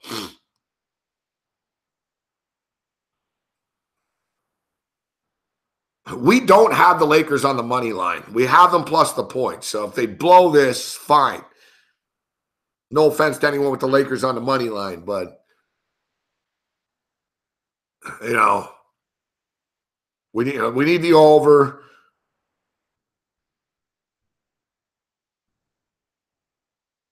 Over the Lakers would be real nice, wouldn't it? Especially since I double-clicked the Lakers and I just started hitting the in-game overs.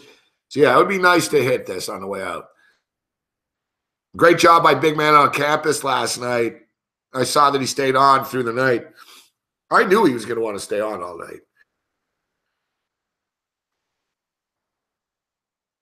And the funny thing is, so he stays on. And I stayed on for the first half of the Duke game. I'm like, I'm out, fuck. I've been on. I got to get some rest. I shouldn't be on right now, fuck. So Big Man's doing his thing. And he gets so fired up into this college basketball. So it's great. So I didn't have him on the whole time. I check in with you guys a bit. Once I saw you guys talking about me, I was going to type something. I was too tired and sick. I'm like, I think it was Papin said, there's no way Morency's asleep right now. I wasn't asleep. I was watching a game. I had $500 on Duke, fuck. And the over. So Big Man's all fired up and the half, and I love it. Duke's winning. And then when I saw Florida went on like a fucking 15-2 run or something, and the Gators were up by like fucking 16 or something. And I thought of Big Man. I was like, right about now, I bet you Big Man's all depressed. I bet you right now he's thinking, why the fuck did I stay on for this? And lo and behold, I tune in. He looked so sad. He was all quiet. You guys in the chat, we'll get him tomorrow, Big Man. We'll get him tomorrow. And then I check back in. He's like, yes, yes, yes. Kind of freaking out like I was during the Grey Cup. And it's funny, that Big Man says, no, I'm not a Duke fan. You're pretty much a Duke fan, Big Man. Fucking Lakers just missed a 3-ball right there.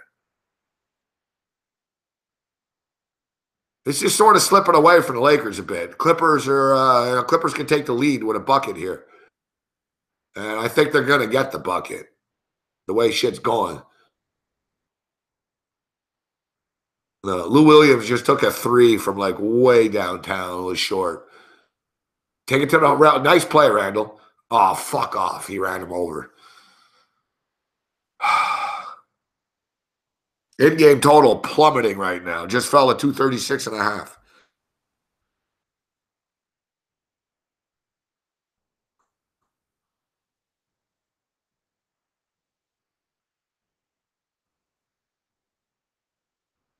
Let the stress job begin. Eh? It's just what I need now.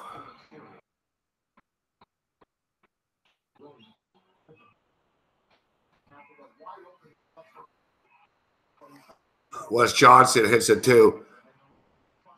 Clippers take a lead, 104-103. Been outscored 11-1, 11-2 in the last 2.5 minutes. Boom, nice play, nice pass.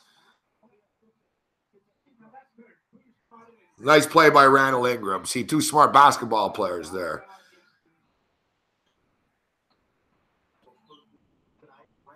Oh, that's too easy. Blake Griffin just fucking basically walked in and slammed. What the hell was that? Everyone on the Lakers just watched Blake Griffin just sort of jog in like a street ball game and fucking lay it in. Slam it down. 106, 105, 5:30 left. Clarkson. Caldwell Pope misses the 3 from the corner. Austin Rivers taking it up the floor for the Lakers, the Clippers. Austin Rivers takes it to the rack and is good. Shit's starting to slip away from the fucking Lakers here. Down by 3 now, 108-105. Fuck.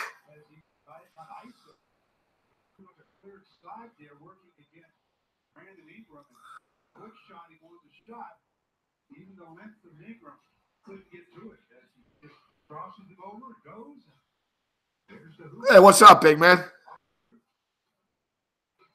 He's cleaning his car windows.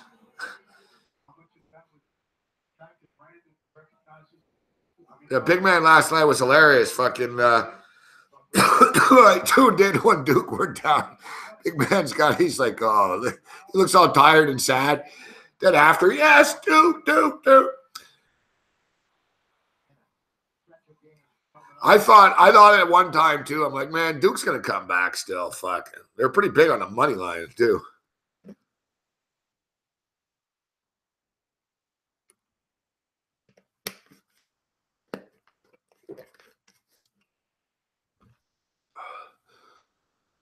All right, so it's 108, 105 right now.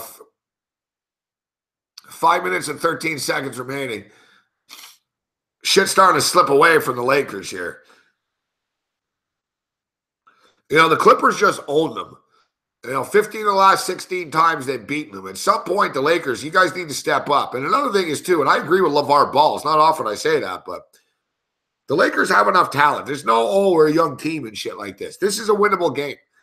There's no Gallinari. There's no fucking Beverly. Like, what the fuck do you guys want? You're playing against fucking Blake Griffin and DeAndre Jordan. Fuck.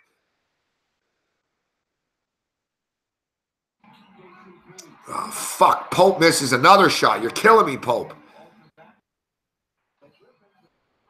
Here's Blake Griffin with an easy deuce. This is down by 5 now. This is for the 15-2 run right now. Lonzo Ball turns it over. No, saved. Oh, fuck, are they lucky? And, oh, Blake Griffin's hurt. I don't cheer for people to get hurt, but this helps us.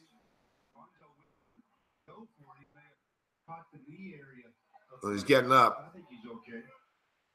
Blake Griffin with 5 holdovers last year. Almost hit by Wesley Johnson. And actually might have been his teammate, Austin Rivers, who handed on that play. See how it right there. That could have been very, very serious. Lakers are getting wild here at the end. Sloppy and wild. They're rushing shots too much. Not enough ball movement.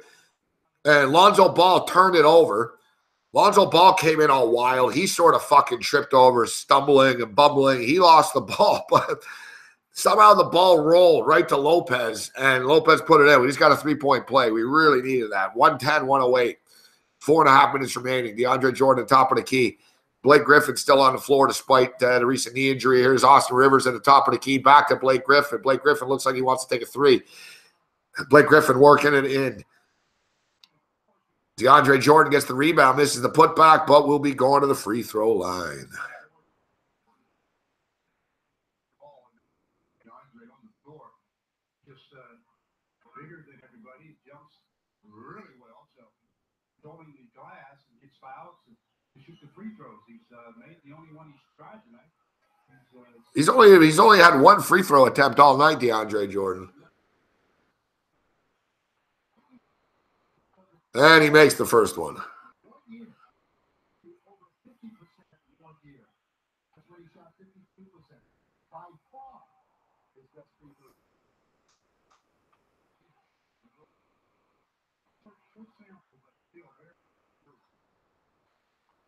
Wow, DeAndre Jordan's free throws, yeah. They actually, like, those were 2 swishes. Boom, boom. No, there's nothing there. Good to see you, Kyle Johnson. Reckless.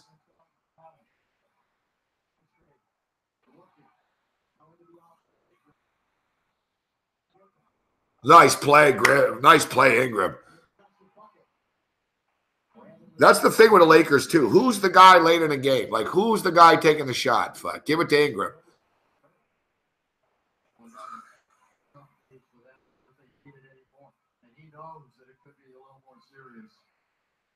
Wow, let's just hope that it's not serious. 3:53. Blake Griffin, oh, he's injured. He's going to the room now, guys. They're not going to have Blake Griffin for the rest of the game, I don't think.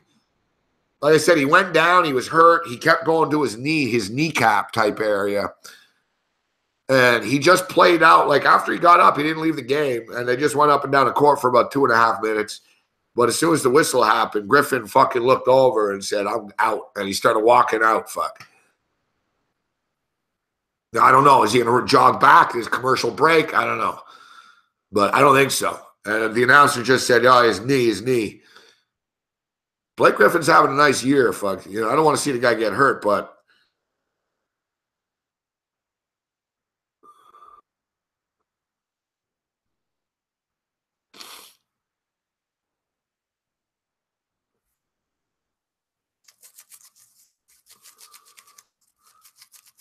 I like where you're going on that, Rich. Let's go to OT and win by 12.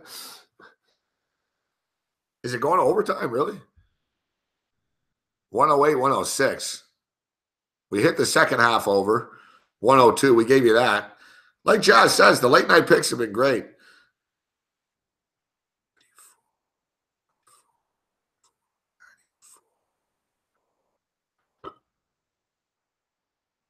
So they've scored 100 points in the second here.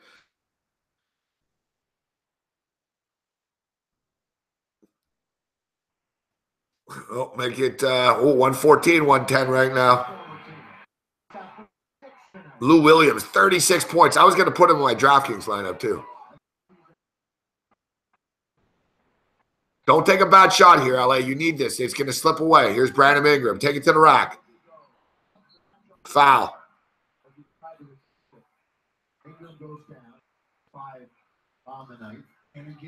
To me, I would let Ingram take it to the rack, and I would pitch and pop with Jordan Clarkson here. These are the guys that get the ball in the hands to here. Great fucking defense, Lonzo. Fucky shit on defense. Hey, look at that. Like, get him off the floor, man. That's another thing, too. Like, they noticed that this run has happened when Lonzo Ball came back in the fucking game. Like, Lonzo Ball, bro, that's not defense. He just put his hands up and watched. That's not defense, fuck. It's one fucking, you're in a close game. Get your fucking sorry ass off the fucking floor right now, man. Fucking Luke Walton. I'm telling you guys, Luke Walton's not the right coach for this shit, man. I agree. Like I said, LeVar Ball saying, enough of this bullshit and excuses. Win some games. Same shit.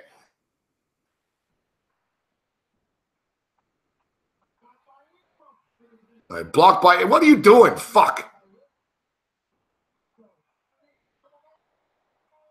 Lonzo makes like a street ball pass. That's what he's good for, this shit, but whatever. 114, 113. Lonzo Ball's not even sweating. He's starting to piss me off. He's not even sweating. How are you playing in an NBA game and you're not sweating? Because you don't hustle, fuck. He's not a bust, but I'll tell you, I don't like him. I didn't like him in college. I don't like him here. I never would have drafted this kid. All right, here he is. Fuck, just don't do something stupid, and Lonzo Ball throws it out of bounds.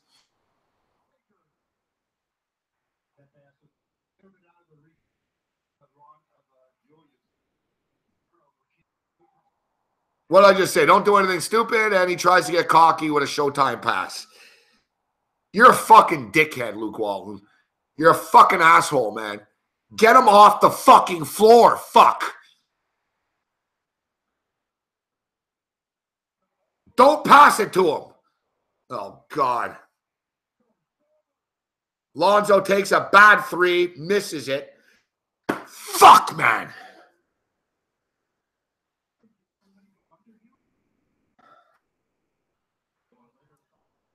This motherfucker is going to cost us the fucking game, man. Like, yeah, Lonzo, it's a 1-point game, and that's what we need you. You taking a 3-point shot. You haven't hit a 3-point shot all fucking year, kid.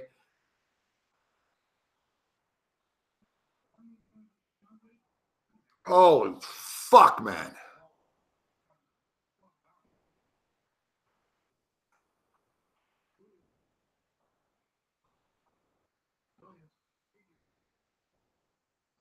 Why is he on the floor right now with 2 minutes left? You want to win a game? Are you trying not to win?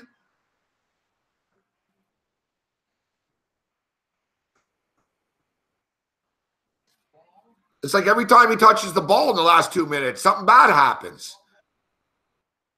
Caldwell Pope just keeps taking stupid shots. Randall for 3. Randall misses. Fuck, you guys are stupid. 116, 113, 1.5 minutes left.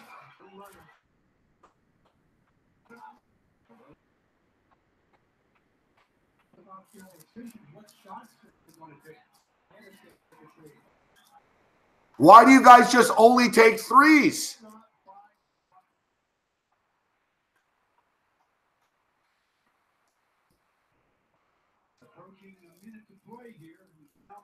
Fuck, the Lakers are a stupid fucking IQ team, man. Rivers misses a three. You don't need a three, guys. You don't need the three.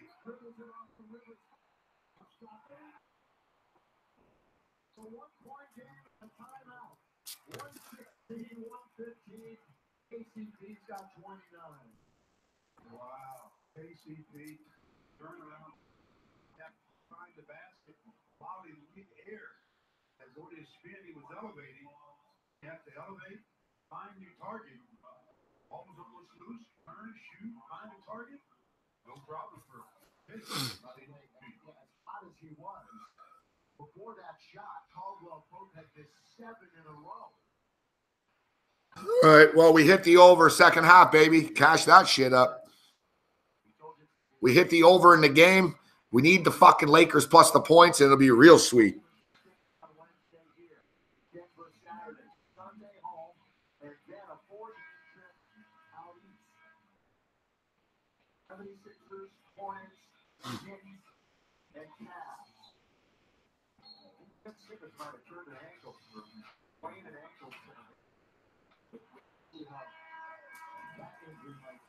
Probably 48 seconds left.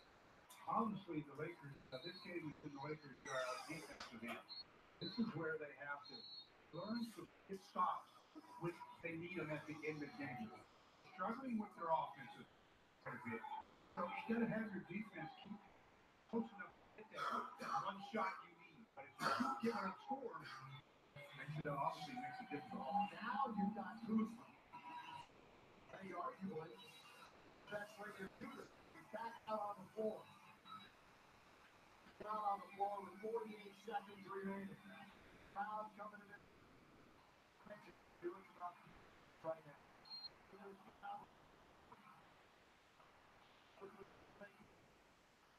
Get it in.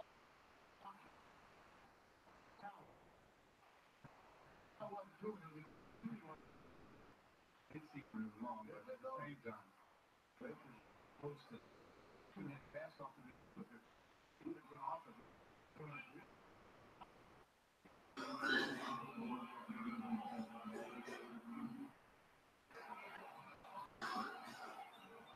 was the initial rule still I did not hear?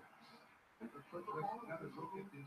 They're trying to get it to Wesley Johnson. It looks like Brandon Ingram was in there, knocked in the ball free. And felt like his reaction that he feels that class. It was a 5 straight shots. This one is going to New Jersey. And it's a pretty quick decision by the referee trio.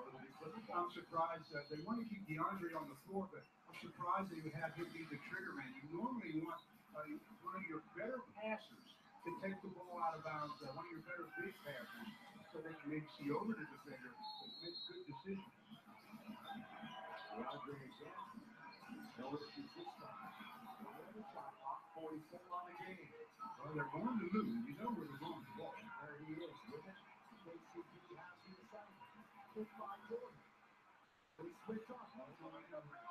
Horrible defense, fuck. I mean, he went to hold him 1,000 times. When he goes to his right, he's going to the rim.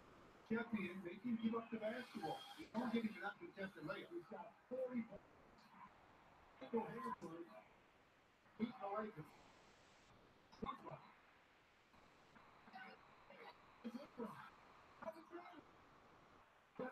Great save. Lakers out the foul line. And this is a game the Lakers easily could have won. Well, they're going to let it slip away. The Lakers, after DeAndre got that rebound, they should have grabbed him right away as we get another look. And Luke, going to his right. What's he want? Wants a layup. What's he get? He gets a layup. mean, you got to give credit right there, all the credit, Lou Williams. And a lot of Laker fans are shaking their heads right now. Lou Williams will be just 2 points away from Of course he's going to make them both. 42 tonight if he makes this. Look, they got Jordan Clarkson on the fucking bench now. More importantly, for Lakers,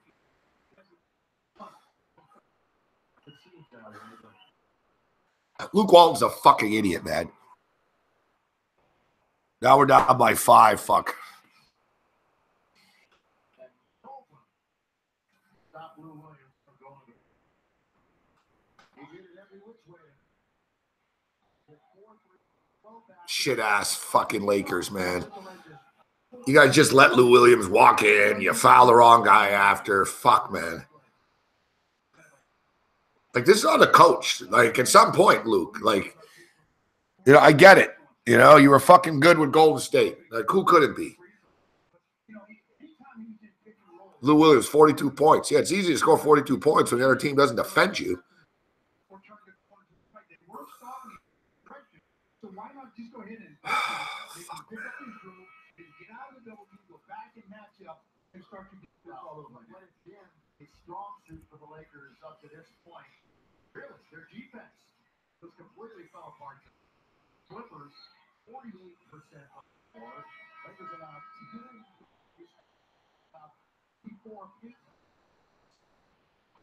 I got him +5.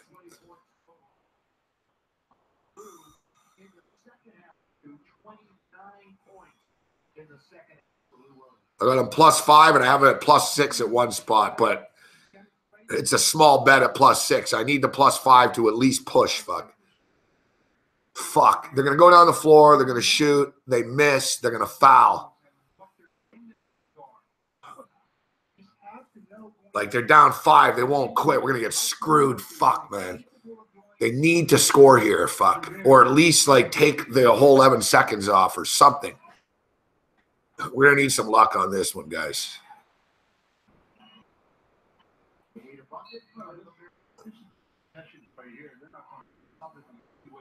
Oh, God.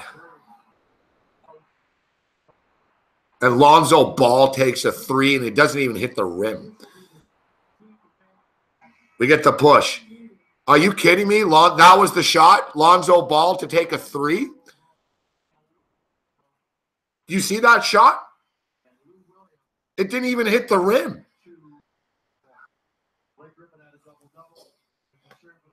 You're down 5, and that's what you come out of it. That's what you come up with. 11 seconds left. Let's have Lonzo Ball heave up a fucking 3 from 30 feet.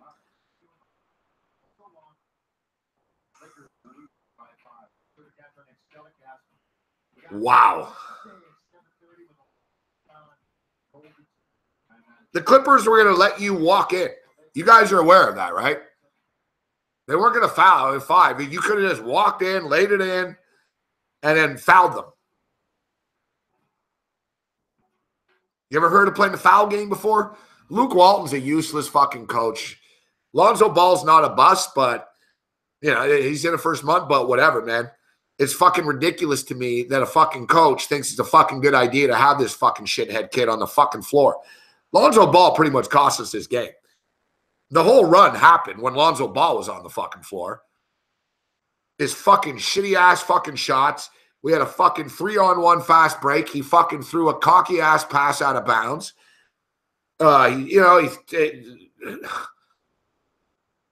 Wow. And I don't know if you guys are watching. It was to the point. You see Clarkson made a face at the end. Luke Walton's acting like surprised. Like, you know, it's to the point now where, you know, it's ridiculous. It's like he's the coach's son or something. And, oh, no, it's okay. It's okay. We lost. It's not okay you lost. Like, how many years are you guys going to go through this little process if it's okay we lost shit? It's not okay you lost. You had a winnable fucking game there, coach. You had a winnable game. I get it. You're developing Lonzo Ball. The kid played. Get him off the fucking floor in the last 4 minutes of the fucking game. What did he learn there? His defense standing around, watching Lou Williams. And Lou Williams had 42 points. Fuck. Yeah, because Lonzo Ball was guarding him. And then Lonzo, you know, he's supposed to just pass the ball and get the fuck out of the way. You got this kid shooting fucking threes every 2 seconds. I swear to God, Lonzo Ball could take 100 3-point shots. He might hit 5 of them. We're lucky we got the push. I actually got the win at one place. I told you, if I'm ever going to lose a bet, it's always by half a point or a point. When I was buying buying a half point in this game when it was 4.5, I saw it at 6 at -130. I said, why not? But I had a small play on that. You know what though? The double click that I had $300 on the fucking Lakers. We got a push and we hit the over. We hit the in-game over. We can't complain. I'm just a little upset because we could have won that bet if not for fucking Lonzo Ball. And you got 11 seconds left. The Clippers all stood around. It was like no one was going to stop anybody. All you had to do, Lonzo, and I was happy when I saw that it was your sorry ass inbounding the ball because I thought to myself, all right, good. You're inbounding the ball. You can't cause any damage once the ball is inbounded. And for some reason, they passed the ball back to Lonzo Ball, and then he decided to shoot a 3 with it. Fuck, man. I don't mind the 3. You're down 5, but anybody but you taking the 3. And with 11.8 seconds left and fucking DeAndre Jordan on the fucking floor, you played a foul game, fuck.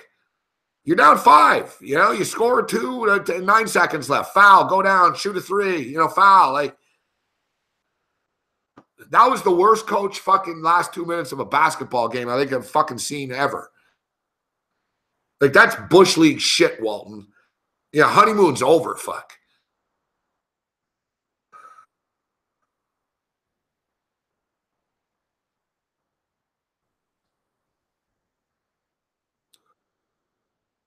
What's up, Apano?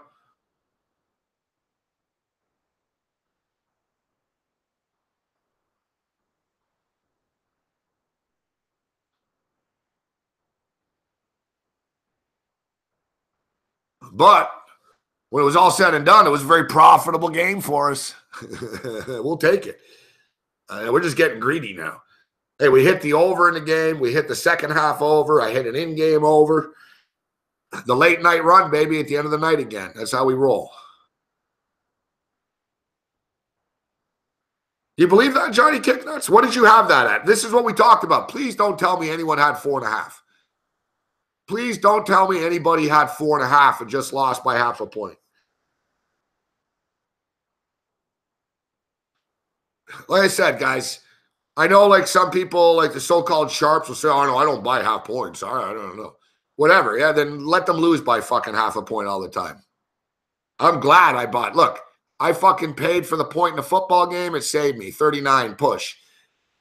This fucking game was 4.5 at one point. I was like, fuck that. I'm making it 5. Earlier in the day when it was fucking when it was 5, I made it 6. I'm telling you, Bersama, it's worth it. Don't bet half points, man.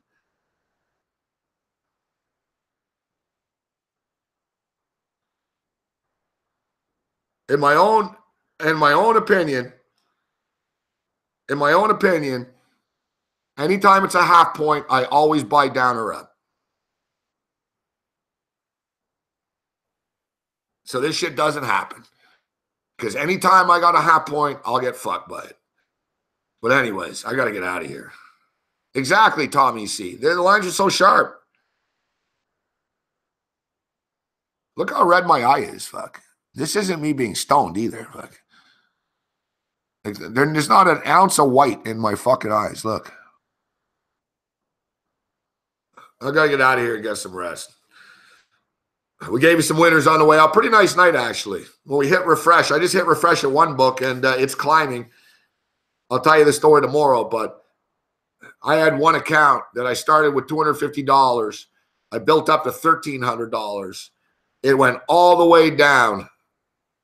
It went all the way down to $45, and I'm trying to get it back up. I didn't quit. I was like, you know what? Instead of crying about it, I'm going to bet 3 games, $15 a game to try to salvage this. And I'm battling back, so we'll see if I can get it back.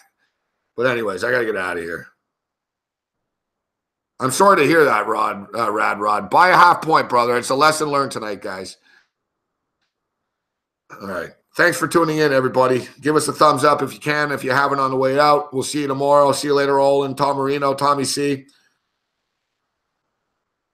See you later, Jazz, Ace Farmer, and everybody else in between.